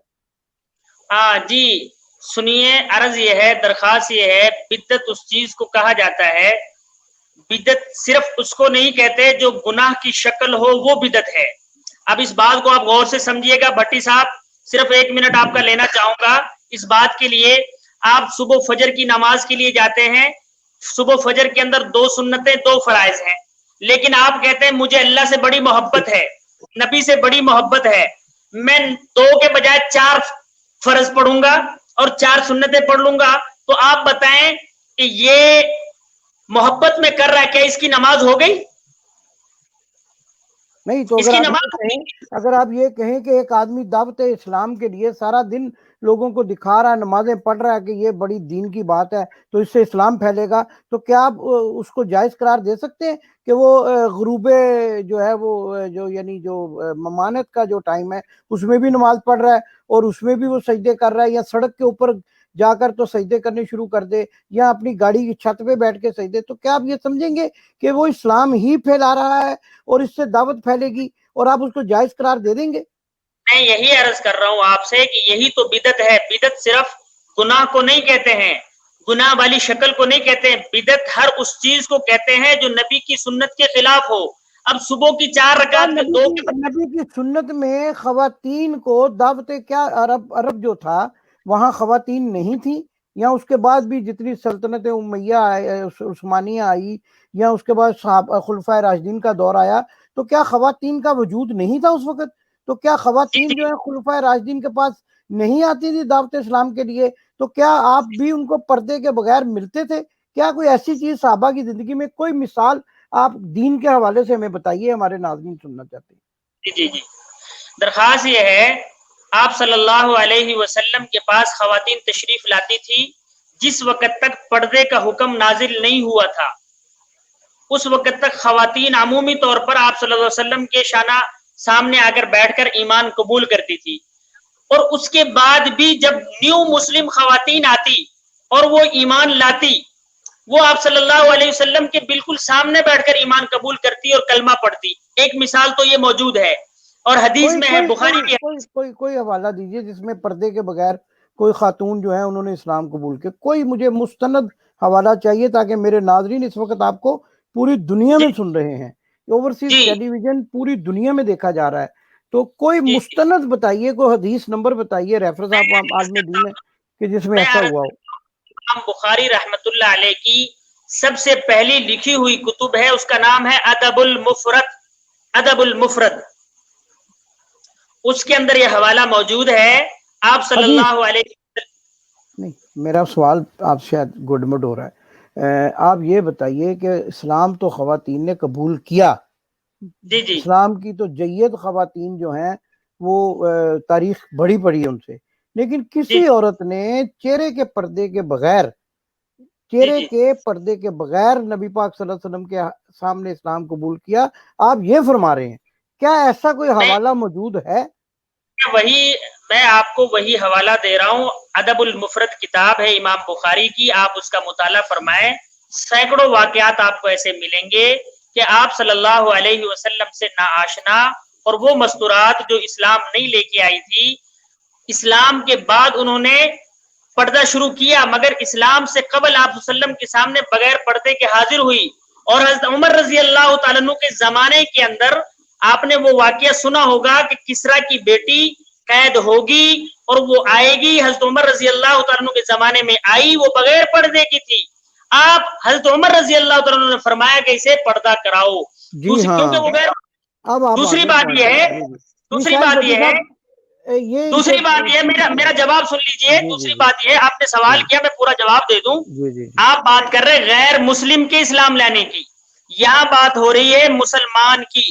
ہمارے ہاں طارق جمیل صاحب سے جو مستورات ملتی ہیں مسلمان، آج ہم مومن نہیں ہیں، مسلم ہیں، اگر مومن ہوتے تو پردہ خود کرتے، لیکن جیسے ہی ان کی ملاقات ہوتی ہے، مولانا ان کو سمجھاتے ہیں، دین بتاتے ہیں، ان کو دین کی سمجھ آتی ہے، وہ خود بخود پڑھنا شروع کر دیتی ہیں، پھر مولانا بھی ان سے پردہ کرتے ہیں۔ اچھا، اس پہ ایک مفصل آپ کے ساتھ پروگرام دوبارہ اور کوشش کریں گے مولانا طارق جمیل جی صاحب سے انشاءاللہ بھی۔ ضرور۔ آپ ہمیں صرف اور صرف یہ، اس سے پہلے کہ میں شاید بٹی صاحب کی طرف بھی جاؤں، اور ایک سوال میں نے ہلکا پھلکا، چونکہ میں نے پروگرام کا آغاز تو ہلکا پھلکا کیا تھا، تو آپ مجھے صرف یہ، چونکہ ناظرین پوچھ رہے ہیں نا، ساتھ ساتھ مجھے میسیجز آ رہے ہیں، تو وہ میں سوال آپ کے سامنے رکھ رہا ہوں۔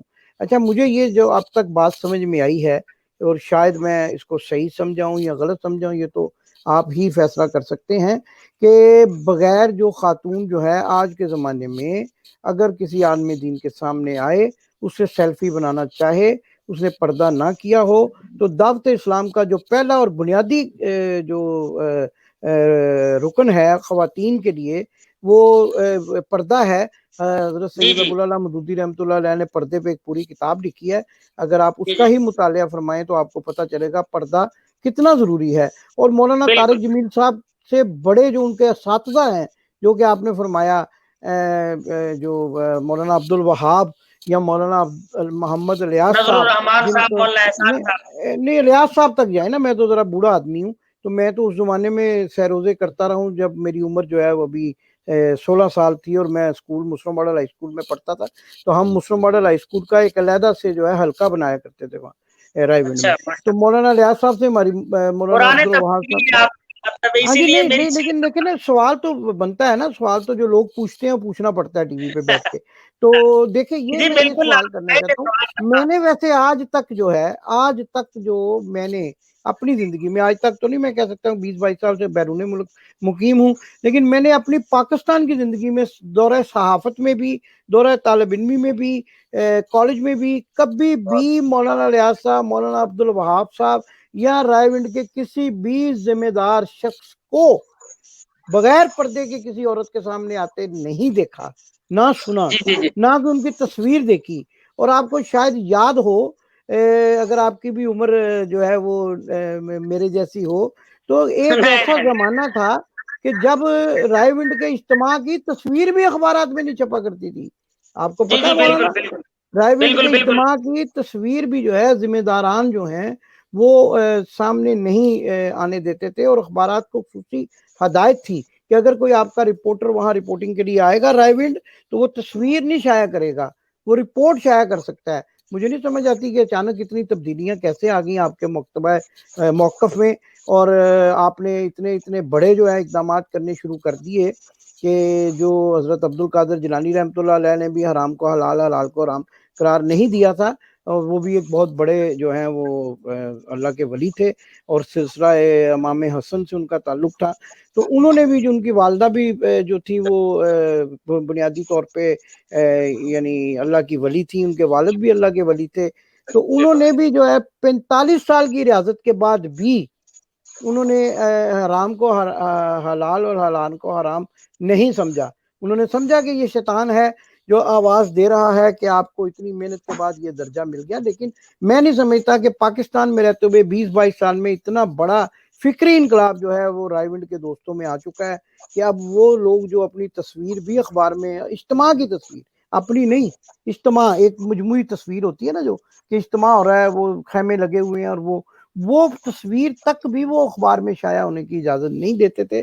تو آج میرا خیال ہے کہ ان اساتذہ کی روحیں تو ضرور تڑپ رہی ہوں گی، یقیناً میرا ایمان ہے کہ جو مولانا کو خواتین کے ساتھ، اور خاص طور پہ ٹک ٹاک سٹارز کے ساتھ جو ہے وہ سیلفیاں بناتے دیکھتی ہوں گی، تو یقیناً ان کی روحیں، میں تو اتنا طالب علم ہوں، کوئی ایسی بات ہے۔ اور یہاں میں تصحیح کر دوں کہ مولانا طارق جمیل سینٹر ماڈل میں پڑھے ہیں، ہم مسلم ماڈل میں پڑھے ہیں، شاہد بٹی صاحب، ہم اور آپ مسلم ماڈل میں پڑھے ہیں۔ نہیں، ہاں جی، میں ڈبل پڑھا ہوں نا، میں سینٹر ماڈل میں اچھا پڑھا ہوں آپ 2 پڑھے، سال، اچھا اچھا اچھا، 2 سال تو میں آپ تو ماشاءاللہ پھر ہم سے ماڈل بڑے میں سے یعنی بڑے یعنی تعلیم یافتہ ہیں، کیونکہ آپ تو بڑے اسکول میں پڑھے ہیں، ہم تو مسلم ماڈل کے طالب علم رہے ہیں۔ میں ہاں آپ جی، کے بھی اسکول میں پڑھا ہوں، میں آپ کو بھی اچھا، فالوور ہوں، ہم اور ذرا ان کا بھی فالوور۔ یہ سوال تو ہم لوگوں کے سامنے رکھیں گے، مولانا طارق جمیل صاحب کے سامنے رکھیں گے، ایک جو کہ وہ ایسا انقلاب، ایسا فکری انقلاب جو ہے وہ تبلیغ کے دوستوں میں کیسے آ گیا، اور ابھی جو ہیں وہ جنید جمشید جو بھی جن کی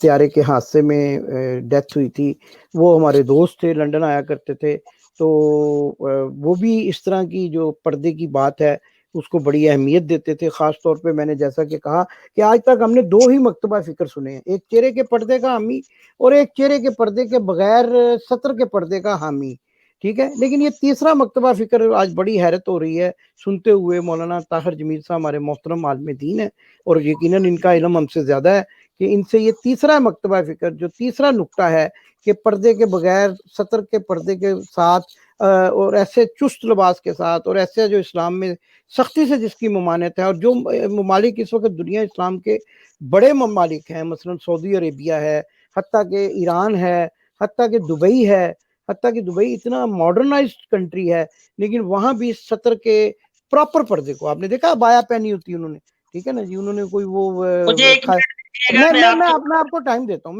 میری بات سنیے. تو آپ نے دیکھا انہوں نے پراپر ایک ابایا پہنی ہوتی ہے, یعنی سطر کا پردہ جہاں سمجھا جاتا ہے, جہاں چہرے کا پردہ نہیں سمجھا جاتا وہاں بھی ابایا پہنی جاتی ہے.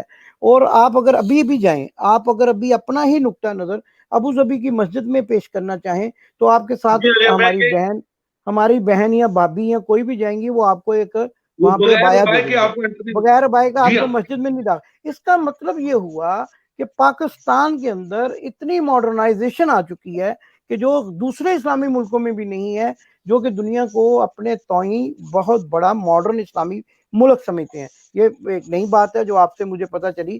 اچھا یہ بتائیے, جو آپ مجھے اس معاملے پہ ہم یقیناً آپ سے شاید بٹی صاحب کی اجازت سے میں ایک آخری سوال کروں گا, پھر شاید بٹی صاحب اپنے پروگرام کو وائنڈ اپ کریں گے. یہ بتائیے کہ آپ کبھی وہ بشیر چرسی سے ملے ہیں جس کا مولانا اکثر ذکر کیا کرتے ہیں؟ کبھی اس بشیر چرسی سے ملے ہیں جس کا مولانا اکثر ذکر کیا کرتے ہیں کہ ایک ہمارے ساتھ بشیر بھائی ہوتے تھے, وہ چرس پیا کرتے تھے؟ وہ کیا واقعہ ہے, وہ جھوٹا ہے سچا ہے, وہ کیا واقعہ ہے؟ مولانا کے حوالے سے منسوب ہے کہ مولانا کہتے ہیں کہ ایک ہمارے ساتھ ساتھی تھے, ان کا نام بشیر تھا, وہ چرس پیا کرتے تھے اور پھر وہ دین کی تعلیم سے متاثر ہو کر تبلیغی جماعت میں شامل ہو گئے.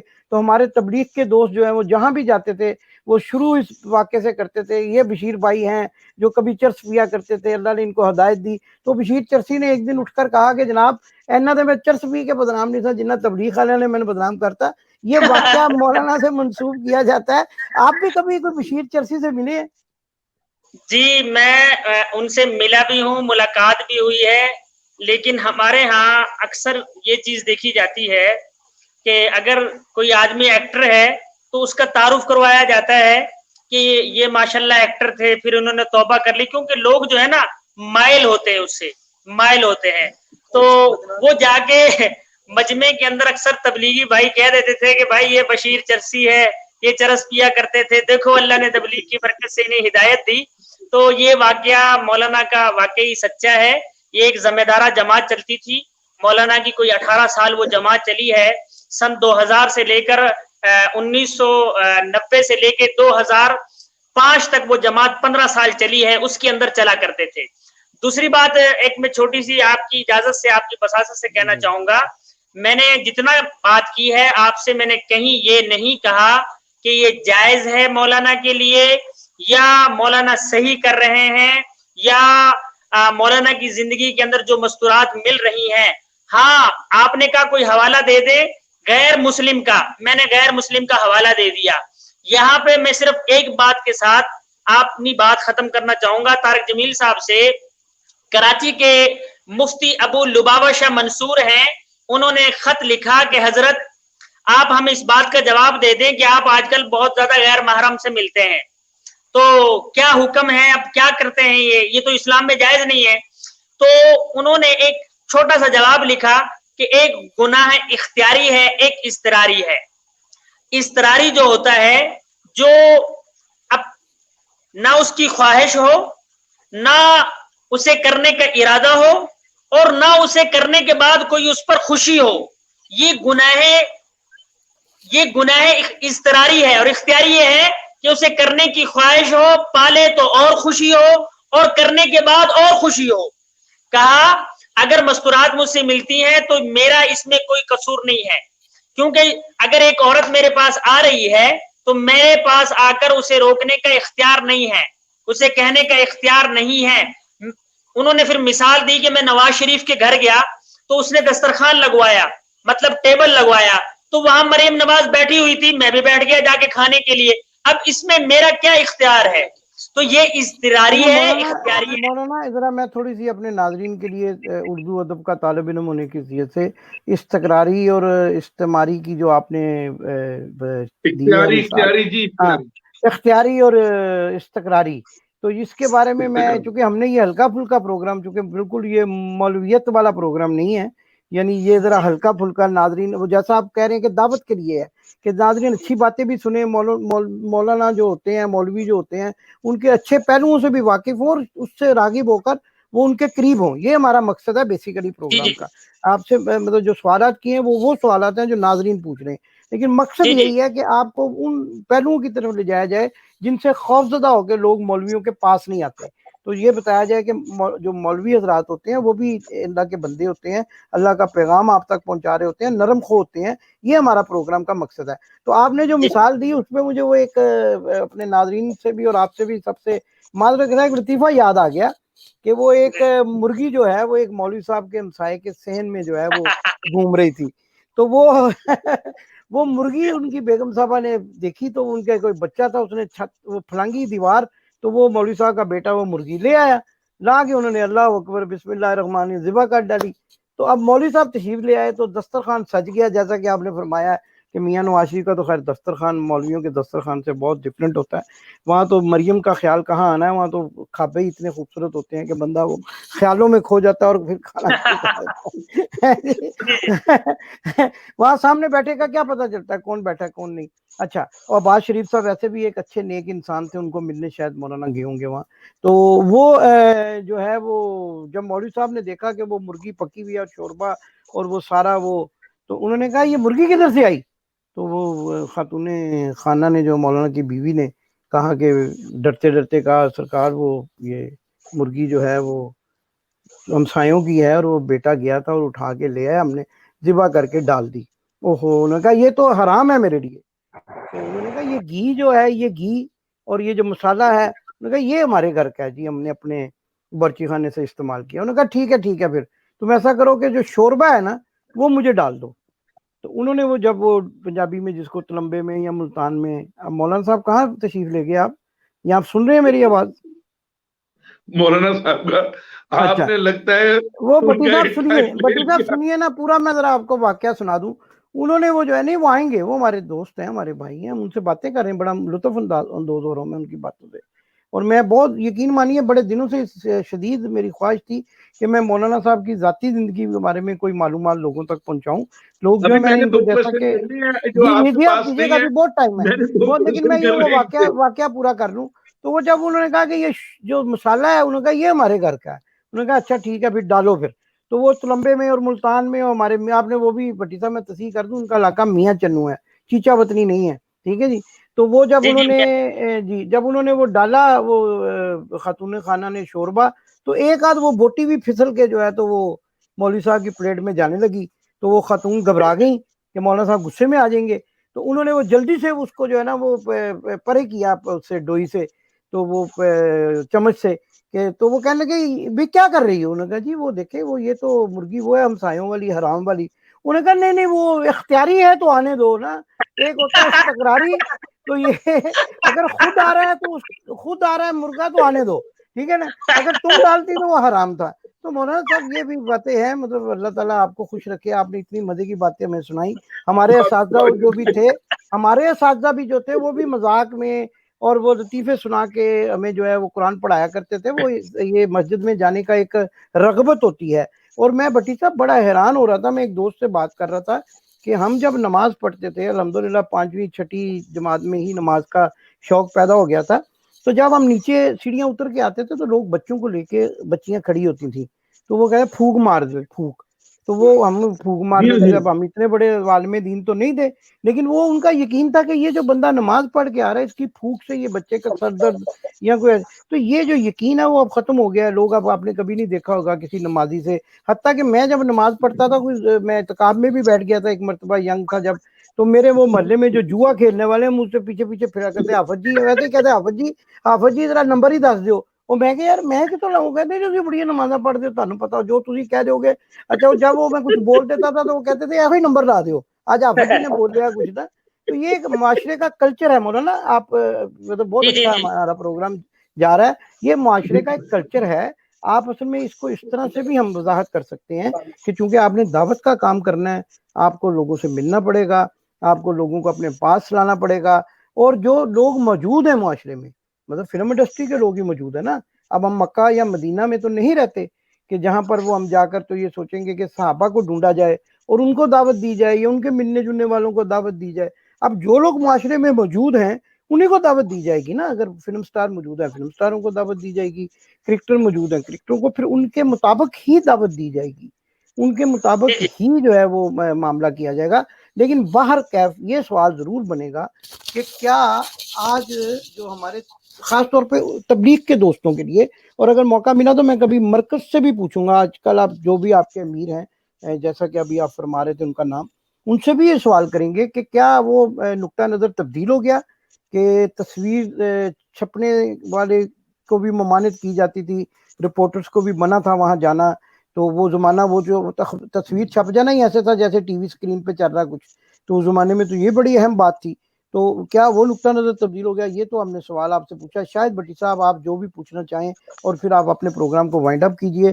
بڑا دلچسپ, بڑا اس کو ہم بڑا جو ہے یادگار پروگرام کہہ سکتے ہیں جو آج ہمارا پروگرام روشن پاکستان. مولانا طاہر جمیل صاحب جو مولانا طارق جمیل صاحب کے بہت قریبی ساتھی ہیں, بہت قریبی دوست ہیں, ان کی شخصیت کے بڑے اچھے پہلوؤں سے, اور ان سے میں گزارش کروں گا کہ اگر آپ ہمیں رہنمائی فرمائیں تو ہم اوورسیز ٹیلی ویژن جو پوری دنیا میں دیکھا جا سکتا ہے اس میں ہماری رہنمائی فرمائیں, ہماری مدد کریں. تو مولانا طارق جمیل صاحب سے ریکویسٹ کریں کہ وہ بذات خود بھی اس میں تشریف لائیں اور ہم ان سے بھی سوالات کر سکیں اور پوری دنیا کے ناظرین بھی ہمیں دیکھ سکیں. اوور ٹو یو شاہد صاحب. جی ضرور انشاءاللہ. یہ میں سمجھ رہا تھا کہ یہ روشن پاکستان سے پروگرام جو ہے نا وہ امدادی کارروائیوں میں کنورٹ ہو گیا ہوا ہے. ٹھیک ہے, تو ہم اپنے فارمیٹ پہ آتے ہیں. میں بڑے پیارے کوشچن کر دیے امداد بھائی نے جو میں پوچھنا چاہ رہا تھا. یہ دیکھیں, یہ ہماری مولانا صاحب یہ دیکھیے گا کہ آپ نے وہی کہا کہ میں بھٹی صاحب کو جواب دے چکا ہوں, میں بھٹی صاحب کو جواب دے چکا ہوں. تو روشن پاکستان کے ہوسٹ اور کو ہوسٹ, شاید بھٹی ہوسٹ اور کو ہوسٹ, ہمارا مائنڈ سیٹ کتنا ملتا ہے کہ وہ کوشچن جو میں نے بالکل امداد صاحب کو نہیں بتایا ہوا تھا کہ میں کون سے کوشچن کروں گا آپ سے, میں پروگرام سے پہلے بھی کر چکا تھا آف کیمرہ اور اس میں بھی کیے. اب چونکہ آج پروگرام میں چاہ رہا تھا لیکن اب ٹائم نہیں ہے, اب ہم پھر کس دن کریں گے یا محرم پہ پھر کریں گے. لیکن جاتے ہوئے میں کلوزنگ میں ضرور پوچھوں گا محرم کیا ہوتا ہے اور اس کے معنی کیا ہے محرم کے. لیکن میں مولانا صاحب کے دو سوال جو عوام سننا چاہتی ہے کہ مجھے یہ بتائیے گا کہ مولانا صاحب جیسے نواز شریف کے گھر کھانا کھانے چلے جاتے ہیں, عمران صاحب کو ملنے چلے جاتے ہیں, ان کے ایک بیٹا اور مشتاق کرکٹر, یہ کچھ 6 ماہ پہلے 7 ماہ پہلے کورونا سے پہلے میں قطر جا رہا تھا, تو میں آخری دفعہ اپنے کلب میں گیا تو میری ملاقات ہوئی. وہاں پہ بیٹھے ہوئے تھے, چائے پی رہے تھے اور بڑی خوش گپیاں چل رہی تھی. امداد صاحب ذرا سنیے گا, خوش گپیاں چل رہی تھی کرکٹر کی, اور بڑے ہی خوبصورت کپڑے پہنے ہوئے وائٹ کلر کے اور اوپر ویسٹ کوٹ یہ جو سمبل ہے. تو جیسے میں انٹر ہوا تو میں نے کہا وہ مشتاق کیا حال ہے, تو وہ سارے کھڑے. اچھا مجھے نہیں پتا تھا کہ وہ مولانا طارق جمیل صاحب کے صاحبزادے ہیں اور ان کے دوست ہیں. تو وہ پتا چلا کہ ڈیفینس لاہور میں وہ رہتے ہیں اور وہ یہ مولانا صاحب کے صاحبزادے ہیں. وہ کچھ شکل بھی ان سے مل رہی تھی. اور یہ مجھے یہ بتائیے گا مولانا طارق جمیل صاحب کا کرکٹرز کے ساتھ اور عمران خان کے ساتھ کیا تعلق ہے؟ اس سے ہٹ کے کوئی بزنس ہے یا یہ روحانیت کا کوئی تعلق ہے یا ان کے بچوں, یہ ذرا جو ان کے 3 بیٹے ہیں ذرا بتائیے گا ان کے بارے میں, عوام کو پتہ چلے. جی ان کے 3 بیٹے ہیں. ان کا کوئی بزنس میں پہلے عرض کر چکا ہوں, مولانا صاحب کا ذمہ دارہ کے سوا ذمہ دارہ کے علاوہ کوئی بزنس نہیں ہے ان کا زیادتی. ہاں ان کے جو بیٹے ہیں مولانا یوسف جمیل صاحب, وہ صرف مدارس سنبھالتے ہیں, جتنے مدارس ہیں ان کے انتظامات دیکھتے ہیں. اور جو مولانا کے جو چھوٹے بیٹے ہیں عاصم جمیل, وہ انجینئر ہیں. اور جو تیسرے نمبر کے ہیں بیٹے علی جمیل, وہ پڑھ رہے ہیں. باقی ان کا صرف روحانی تعلق ہے مولانا سے محبت کی وجہ سے, عقیدت کی وجہ سے, کرکٹر سے ایکٹر سے ملتے ہیں, باقی کوئی بزنس یا کسی اور ایشو پر وہ ملاقات نہیں کرتے. اچھا بہت شکریہ. اور یہ تو مولانا صاحب کی فیملی کے 3 بیٹوں کی بات آ گئی, اور مولانا صاحب کہاں چلے گئے؟ میں نے پوچھنا تھا کہ مولانا صاحب کے جو 2 داماد ہیں, کیا ان کا کوئی بزنس میں پچھلی گورنمنٹ سے یا اس گورنمنٹ سے کوئی تعلق تو نہیں تھا؟ یہ کوشچن میں مولوی صاحب سے کرنا چاہ رہا تھا کہ مجھے مولانا صاحب طاہر جمیل صاحب بتائیں تاکہ عوام کو پتہ چلے. تو یہ امداد میں یہ بڑا, ہاں جی آگے ہیں, میرے خیال کوئی نیٹ کی پرابلم چل رہی ہے, یہ آخری کوشچن کر کے پھر ہم اس کو سمجھ کر. اچھا یہ بہت شکریہ. اچھا مولانا صاحب کی ماشاءاللہ 2 صاحبزادی ہیں, تو کیا جو ان کے داماد ہیں ان کا بھی کوئی بزنس میں کوئی پولیٹیکل پچھلی پارٹی نون لیگ ہو؟ کیونکہ مولانا صاحب پچھلے 5 سالوں میں 2015 سے ٹیلی ویژن پہ آنا شروع ہوئے, اس سے پہلے کوئی شخص نہیں مولانا صاحب کو جانتا تھا. مولانا صاحب کی ایج 65 آپ جانتے ہوں گے, 65 پلس میں ہوں گے مولانا صاحب, لیکن وہ جو 68 تک وہ تو ٹیلی ویژن پہ انہوں نے ایک فوٹوگراف نہیں دیا اپنا, جو امداد صاحب کہہ رہے ہیں. تو وہ تو خیر ایک دنیا میں چینج آئی کہ مکہ میں وہ شروع ہو گیا کہ کیونکہ ٹریولنگ کرنی ہے, تصویریں چاہیے پاسپورٹ کے لیے, اور وہ سارا سلسلہ شروع ہو گیا. تو ایک حجاب بھی ہو سکتا ہے کس سے میٹنگ کرنے میں, یہ الگ موضوع ہے. وہ امداد صاحب نے کافی کچھ.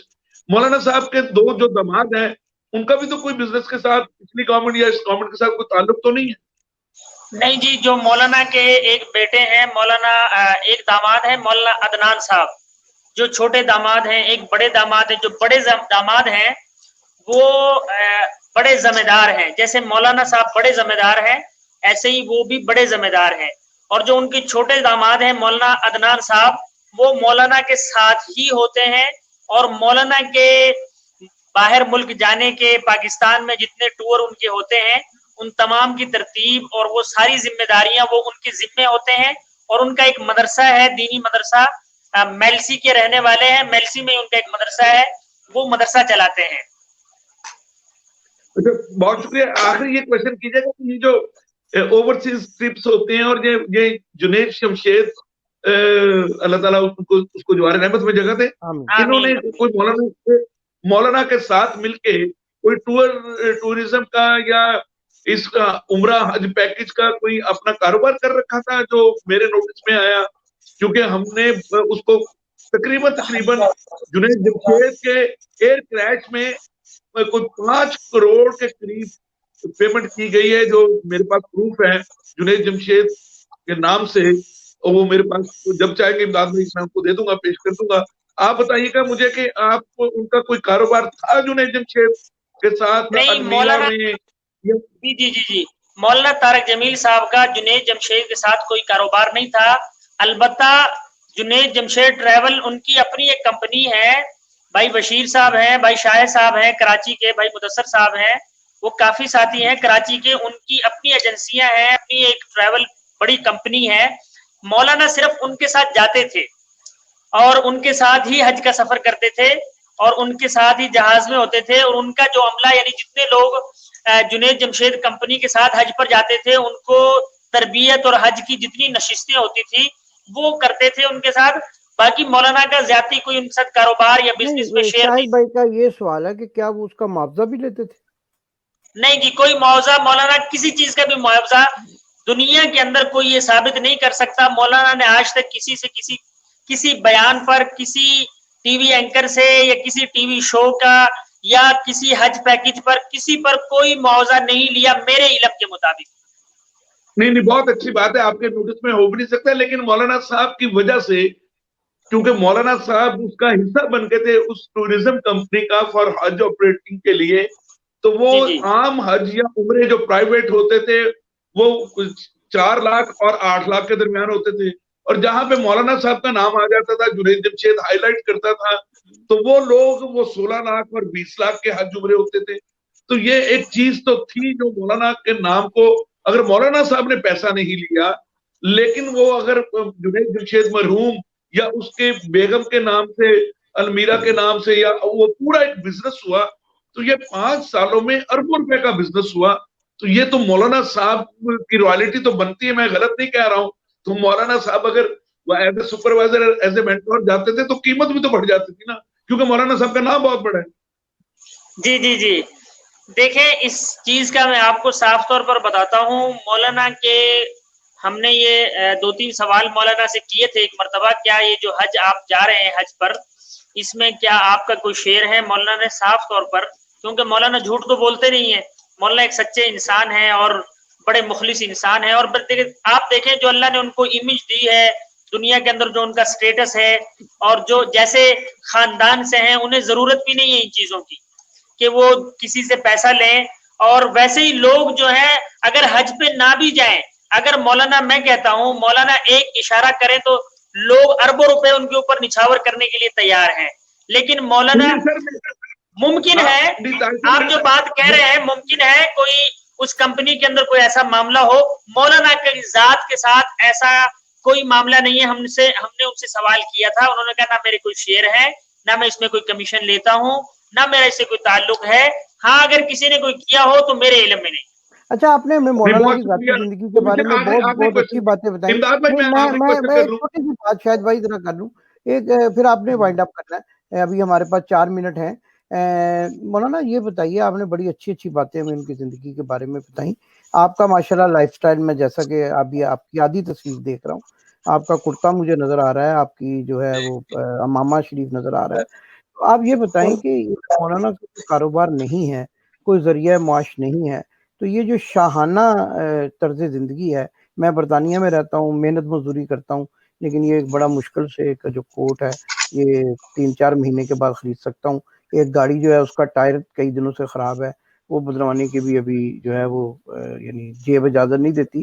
تو یہ جو شاہانہ طرز زندگی, لینڈ کروزر میں جانا آنا, یہ ہم نے کسی اولیاء کرام کی زندگی میں, جو ان کے قصص الاولیاء پڑھے ہیں, ہم نے دیکھا تو نہیں ولی اللہ کو اپنی آنکھوں سے کبھی, ٹھیک ہے نا جی. تو یہ جو شاہانہ طرز زندگی ہے, کیا یہ شاہد بھائی نے بھی ابھی پوچھا, کیا ان کا کوئی بزنس اور بھی ہے اس کے علاوہ؟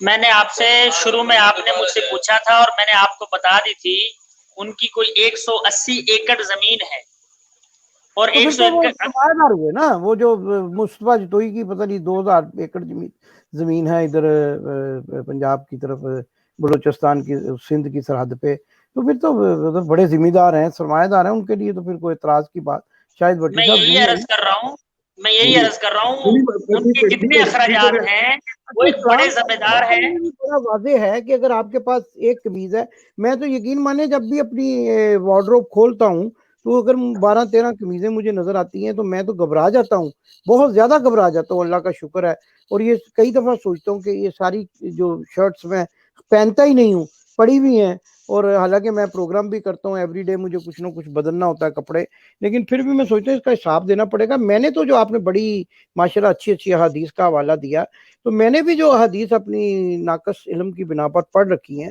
کہ ضرورت سے زیادہ جو ہے وہ تقسیم کر دو, تو وہ جو ضرورت سے زیادہ زمین, یہ اسلام میں کوئی اس کا تصور ہے؟ یہ وہ اللہ کی راہ میں خرچ کرنے کا تصور تو سنا ہے حضرت عثمان رضی اللہ میں عرض کر دیتا ہوں آپ کو اس بارے میں, صرف 1 منٹ مجھے دیجئے گا, آپ بیچ میں ذرا 1 منٹ خاموش ہو کر.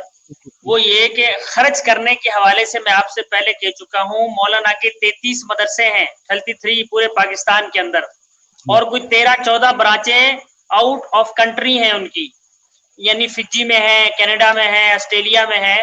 یہ ان کی تمام مدارس کا جتنا خرچہ ہے مولانا اپنی جیب سے ادا کر رہے ہیں. مطلب یعنی جو زمینوں کے اخراجات ہیں, ان سے جو پیسہ آتا ہے وہ سارا ان پر صدقہ خیرات کر رہے ہیں.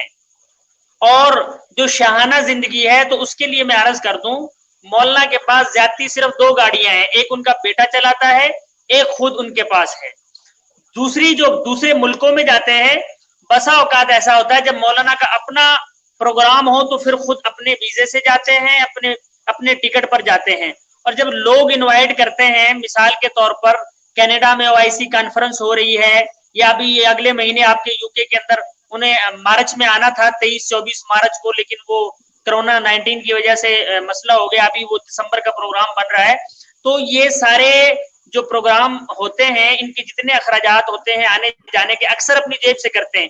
لیکن بسا اوقات جو لوگ بلاتے ہیں اپنی محبت عقیدت کے اندر, وہ پہلے سے خود بغیر بتائے کر کے بھیج دیتے ہیں, یہ جی آپ کا ٹکٹ ہے, یا یہ آپ کے سفری اخراجات کے لیے ہیں تو مولانا بالکل ان کو منع بھی نہیں کرتے ہیں، مگر اپنی زبان سے سوال نہیں کرتے، کسی سے لیتے نہیں ہیں، چندہ نہیں مانگتے، کوئی ان کی ویب سائٹ نہیں ہے آپ اس پر چندہ. ہاں ابھی انہوں نے ایک چیریٹی بنائی ہے اور اس کے اندر روزہ یعنی ایک مہینے کے اندر 1000 یتیم اور بیوہ عورتیں جو ہیں ان کو 1000 عورتوں کو راشن دیا کریں گے پورے پاکستان سے. صرف اس کے لیے وہ جو ہے پوری دنیا سے جتنے ان کے دوست احباب ہیں انہوں نے اس چیریٹی کا ایک اکاؤنٹ نمبر بنایا ہے کہ آپ اس میں ڈالو اور وہ آپ کے سامنے آئے گا. ان کی ویب سائٹ ہے اس کے اوپر کہ ہم نے کتنے خاندانوں کو دیا ہے، کب دیا ہے، کس ڈیٹ میں دیا ہے. تو صرف وہ اس کے لیے کرتے ہیں. وہ ابھی ریسنٹ 1 سال ہوا اسے بنائے ہوئے، ورنہ پہلے ہم نے جتنا سنا دیکھا لوگوں سے کسی سے سوال نہیں کیا. ہاں اخراجات باقی ہیں لیکن ان کی آپ سمجھتے ہیں 200 ایکڑ اگر زمین ہے تو میرا خیال یہ ہے کہ اس کی کوئی 50 کروڑ روپے آمدنی ہونی چاہیے 1 سال کی 200 ایکڑ کی. کیونکہ میں خود کوئی 10-12 ایکڑ کا مالک ہوں تو سال کے اندر 30 سے 40 لاکھ روپے میں اس زمین سے کماتا ہوں 12 ایکڑ سے.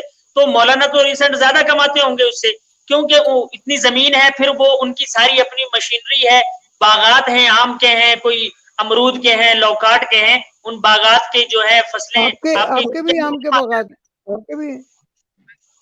آپ کے بھی آم کے باغات ہیں؟ نہیں میرے نہیں، مولانا کے. ہمارے 12 ایکڑ تو میں نے کہا میں کوئی فرمائش کر دوں کہ اگلے سال 2-3 پیٹیاں جو آم کی میں بھیج دوں گا ویسے ہی آپ کو. میں چاول بھیج سکتا ہوں، چاول بھیج سکتا ہوں، گندم بھیج سکتا ہوں، مکئی بھیج سکتا ہوں. چلیں یہ مجھے آج پتہ چل گیا مولانا صاحب کے پاس چاول ہے اور میں اس کا بائر ہوں. میں ٹی وی پہ بڑا اوپن کہہ رہا ہوں کہ میں اس کا خریدار ہوں، پیسے دے کے خریدوں گا، کمپلیمنٹری نہیں لوں گا. کیونکہ مولانا صاحب جو ہیں، مولانا صاحب پہ چونکہ جنید جمشید کے ساتھ ملاقات رہی میری، مولانا صاحب بالکل جنید جمشید کی کمپنیز کو سپورٹ کرتے رہے، کوئی پیسہ نہیں لیتے رہے، کوئی کمیشن نہیں لیتے رہے، وہ محبت میں کرتے رہے. لیکن جنید جمشید ان کو باپ کے بڑے بھائی کے رول میں وہ دیکھتا رہا مولانا صاحب کو، اور ان کا بہت بڑا فالوور تھا اور ان کو مولانا صاحب کو کمپلیمنٹری حج کرواتا رہا. اب یہ الگ موضوع ہے. میں آخر میں یہ آپ نے ایسی پھر ایک بات کر دی، یہ کمپلیمنٹری حج کیا ہوتا ہے؟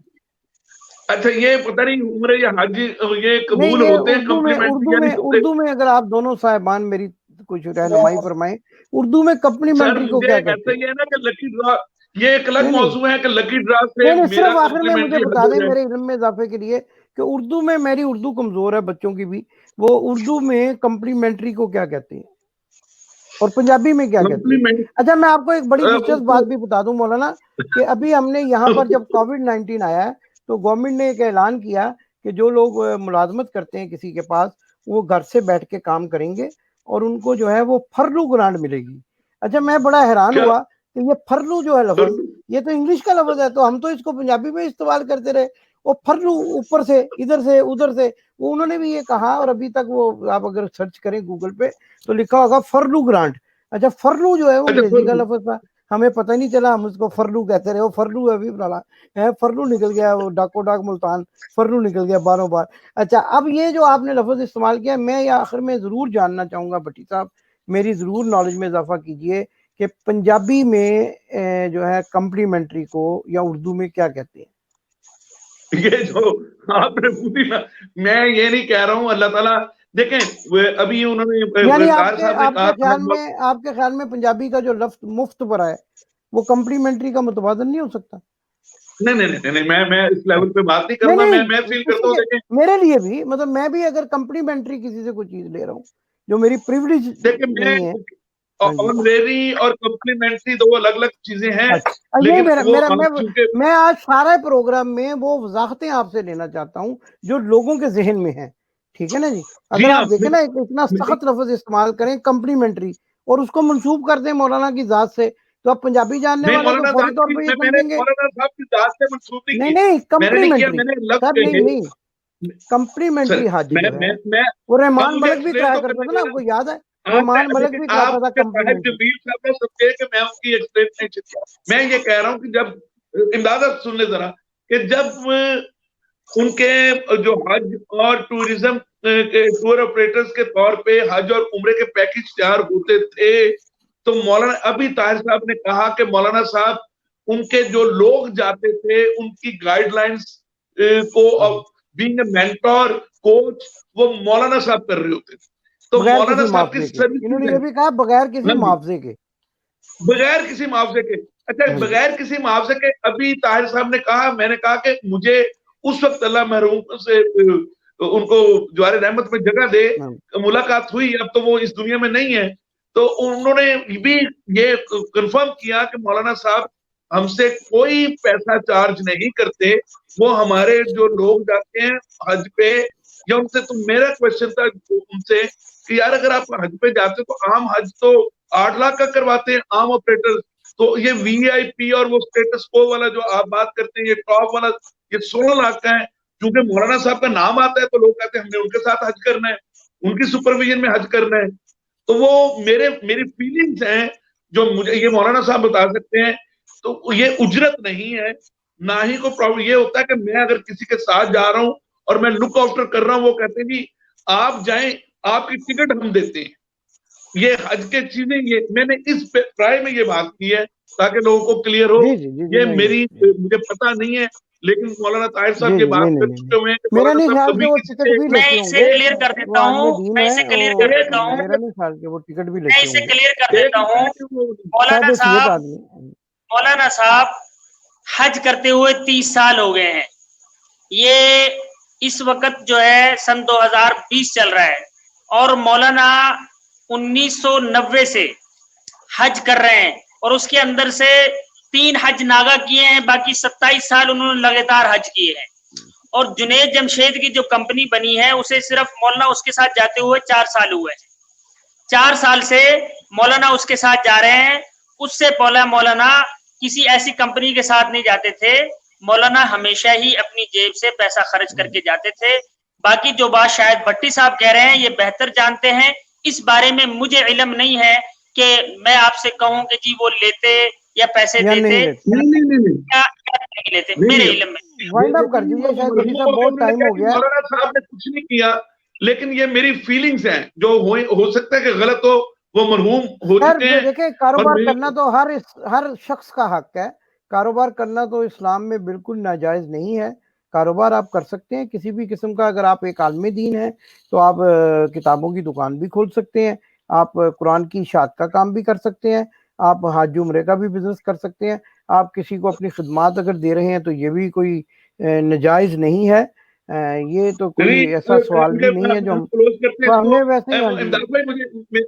یہ میرا کویسچن آپ دونوں سے بنتا ہے، طاہر صاحب سے اور آپ سے، کہ مولانا صاحب کو جس طرح انہوں نے جنید جمشید کی ہیلپ کی، کرکٹرز کی ہیلپ کی، باقی لوگوں کے ساتھ بھی ان کو جانا چاہیے، عام پبلک کے ساتھ. میں کویسچن یہ تھا کہ چونکہ جب کوئی بندہ کسی کے ساتھ اسمبل ہو جاتا ہے، ٹیگ ہو جاتا ہے، تو ہمارے معاشرے کی ریت ہے پاکستان میں کہ لوگ وہ چاہے اس کا بینیفیشری بنے نہ بنے، لوگ اس کو دکھا کے اپنا بینیفٹ لے لیتے ہیں. میرا یہ کویسچن تھا.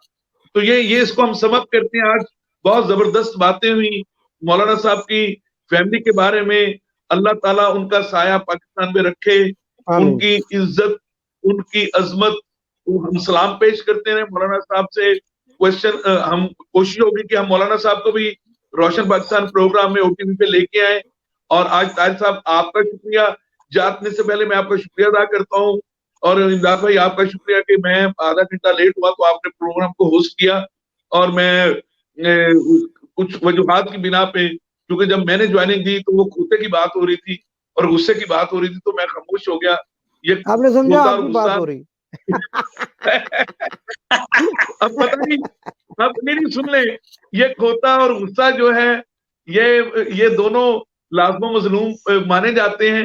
تو یہ پتہ نہیں ہم تینوں میں سے کس کی بات ہو رہی تھی. مولانا صاحب میں معذرت چاہتا ہوں ایک جوک کرنے میں، کیونکہ یہ طارق جمیل صاحب سے میں نے سیکھا کہ اتنے بڑے عالم دین ہوتے. یہ جو کھوتا ہے یہ استقراری تھا یا اختیاری تھا؟ کیونکہ مولانا طارق جمیل صاحب کی جو پریزنٹیشن ہے، حوروں کی جو باتیں کرتے ہیں، وہ اس قسم کی باتیں کرتے ہیں کہ میں جب بیمار تھا تو میں ان کے ریپیٹ میں پروگرام دیکھا کرتا تھا ہاسپٹل میں بیٹھ کے. پہلی دفعہ جب 2015 میں وہ ٹیلی ویژن پہ آئے جب انہوں نے پروگرامز کرنے شروع کیے تو وہ میں ٹی وی سے اٹھتا ہی نہیں تھا. تو میں, حالانکہ مجھے ڈاکٹر نے کہا واک کرو, لیکن طارق جمیل صاحب کی وہ باتیں کہ مجھے جا کے حوریں ملیں گی, تو میرے دل میں آیا کہ میں اچھا اسلام قبول کر لوں. اللہ تعالیٰ دنیا میں بھی ہمیں حوریں دے اور آخرت میں بھی حوریں دے. جانے سے پہلے محرم کا لیکن یہ بات میں آپ کو بتا دوں کہ وہ حوریں اپنی بیوی کی صورت میں ہی ہوں گی. وہ ذرا تھوڑا یہ فرق ہوگا کہ اس بیوی کو اللہ تعالیٰ کی ذات نرم کر دے گی, اور وہ جو صبح اٹھتے ہی ہماری جو ڈیوٹی اور کلاس شروع ہو جاتی ہے وہ شاید جنت میں نہ ہو. تو انشاءاللہ تعالیٰ ہمیں امید ہے بیوی کی صورت میں. چلیں یہ باقی الگ وہ موضوع ہے. شروع کوئی نہیں ہوگی, یہ نرگس شرگس نہیں ہوگی ادھر, یہ دیکھ ہو چکی ہوں گی مولانا کی دعوت پہ. ہاں جی. اچھا, مولانا صاحب نے تو بڑی کوشش کی, اور وہ انہوں نے اسلام یعنی مومنہ بن کے, یہ کہہ رہے تھے مسلمان ہونا اور چیز ہے, مومنہ ہونا اور چیز ہے. یعنی مومنہ کے بعد انہوں نے رمضان پروگرامز بھی کیے. مولانا طارق جمیل صاحب کے ہاتھ پہ بیعت کرنے کے بعد انہوں نے ایسے سے رمضان اچھا, یہاں پروگرام میں شروع آپ کر کو دیے. ایک اپنے ناظرین کو بھی اور آپ کو ایک اہم اطلاع دوں ایک سینئر صحافی ہونے کی حیثیت سے. ویسے تو میں طالب علم ہوں کہ وہ مولانا طارق جمیل صاحب تو بہت نیک اور اچھے انسان ہیں. آج ہم نے بڑا اچھا پروگرام کیا, بڑا ہی مزہ آیا ان کی باتیں سن کے. کوشش کریں گے ان کو بھی ساتھ لیں. لیکن یہ جو نرگس والا معاملہ ہے نا, یہ بھی میں آپ کو بتا دوں, یہ آپ مت سمجھیں کہ یہ وہ بیعت کر کے تو مولانا سی شخصیت سے, وہ آپت باکسر دی گولی کو نہ ڈر گئی. وہ آپت باکسر نے اس کو کہا کہ خبردار مجرا نہ کری. اس کے بعد ہمارا ایک لاہور میں ایک دوست ہے, میں یہاں اس کا نام نہیں لوں گا, ہمارا چھوٹا بھائی ہے وہ, ان کے بڑے بھائی میرے بچپن کے دوست ہیں, اور اس نے اس کو کہا نرگس کو کہ اس پہ میں نے کالم بھی لکھا آج سے کئی سال پہلے کہ اب تم اگر ناچو گی تو میں تمہیں جو ہے نا وہ اوپر پہنچا دوں گا. اور وہ اس کے بعد یہ کئی سالوں کی بات ہے جب سے اس نے یہ چھوڑ دیا ہوا ہے یہ سٹیج پہ آنا. یہ مولانا صاحب بڑے محترم ہیں, لیکن یہ اس ہمارے چھوٹے بھائی کی, جس کو یعنی لاہور جو ہے وہ بڑی جو ہے وہ غصے اور دہشت کی علامت سمجھتا ہے, یہ اس کے کہنے پر, اس کی جو ہے وہ حکم پر نرگس جو ہے ہماری جو اداکارہ ہیں پاکستان کی. اور یہاں یہ بھی میں اپنے ناظرین کو بتاؤں, بڑی تاریخی بات ہے یہ بھی, اس لیے میں آپ لوگوں کا ٹائم مزید 2 منٹ لے رہا ہوں معذرت کے ساتھ, کہ یہ جو جواد وسیم ہیں یہ ایک ایسے نیک انسان ہیں کہ جنہوں نے, جب میں بالکل یعنی سمجھیں کہ 18-19 سال کا 20 سال کا نوجوان تھا, جنہوں نے سٹیج پہ الحمرہ میں کام شروع کیا, تو یہ واحد اداکار ہیں جو الحمرہ کی, اس وقت الحمرہ ہال ایک چھوٹا ہال ہوا کرتا تھا, تو وہاں پر جو مسجد تھی یہ وہاں امامت کرایا کرتے تھے. آج کی بات نہیں ہے یہ, میں آپ کو 30-32 سال پہلے کی بات بتا رہا ہوں. تو یہ جواد وسیم واحد وہ ایک اداکار تھے اس زمانے میں. اب تو ذرا ماڈرنائزیشن آ گئی, لوگوں نے حج بھی کر لیے, بڑے بڑے جو سٹیج کے اداکار ہیں وہ حج کر رہے, کئی دفعہ حج کر لیے, اور پھر بھی وہ سٹیج نہیں چھوڑتے. بہرحال اللہ تعالیٰ رزق کے اسباب تو ہر ایک کے لیے پیدا کر دیتا ہے. تو لیکن یہ ہے کہ یہ جواد وسیم جو ہیں یہ اسی وقت سے ماشاءاللہ اللہ تعالیٰ ان کو زندگی دے, صحت دے, اور ان کی نیکیوں کو شمار کرے. انہوں نے اسی وقت وہاں پر جو ہے جماعت کا اہتمام, اگر مولانا میں درست کہہ رہا ہوں تو آپ تصحیح فرما دیجیے گا, اسی وقت انہوں نے جماعت کا اہتمام کیا تھا. اور یہ تمام اداکاروں کو نماز کی تلقین کیا کرتے تھے. میری آنکھوں دیکھا واقعہ, میں زمانے میں لاہور میں رپورٹنگ کرتا تھا. ایک انہوں نے مسجد بنا رکھی تھی, مسجد بنی ہوئی تھی الحمرہ میں, اور ایک جو اداکار سلطان رائی تھے انہوں نے بھی اسٹوڈیو میں ایک مسجد بنائی تھی, اور وہ بھی وہاں امامت کرایا کرتے تھے. تو یہ ایک روشن جو پاکستان پروگرام کا نام ہے, یہ روشن چہرے ہیں جن کو ہم آپ کے سامنے بیان کر رہے ہیں. شاہد بھٹی صاحب بہت شکریہ. دیکھیں جی, اللہ تعالیٰ جس کو بھی رائے راست پہ لے کے جائے اور دین حق پہ چلنے کی توفیق عطا فرمائے, یہ اللہ تعالیٰ خود سلیکٹ کرتا ہے بندے. کیوں جی مولانا صاحب, میں صحیح کہہ رہا ہوں غلط کہہ رہا ہوں؟ تو میں آج چونکہ محرم میں ہم یہ پروگرام کر رہے ہیں, کل یہ پروگرام نہیں ہوگا روشن پاکستان یا امداد صاحب, کل 10ویں محرم ہے, تو اس کے حوالے سے صرف جانے سے پہلے میں آپ کا شکریہ بھی ادا کرتا ہوں, امداد بھائی کا بھی کرتا ہوں, اور اوورسیز پاکستانیوں کو بھی کرتا ہوں, اور ڈومیسٹک پاکستانیوں کو بھی کرتا ہوں. آج بہترین میری لائف میں کسی بھی مولانا کے ساتھ اتنا زبردست پروگرام, اور امداد بھائی کی وہ میٹھی اور کھٹی اور چپٹی ہوئی باتیں, وہ سارا میش ہوتا ہے کیونکہ ان کا ایک اپنا تجربہ ہے. اور مولانا صاحب صرف ایک بات جانے سے پہلے, اس سے پہلے کہ ہم اس کو آف کریں, محرم کا پروگرام تو الگ ہی ہوگا کیونکہ وہ ایک الگ موضوع ہے, اور وہ ایک ایسے اسلام میں ایک ایسا دن ہے, اور اسلام کے پہلا مہینہ ہے,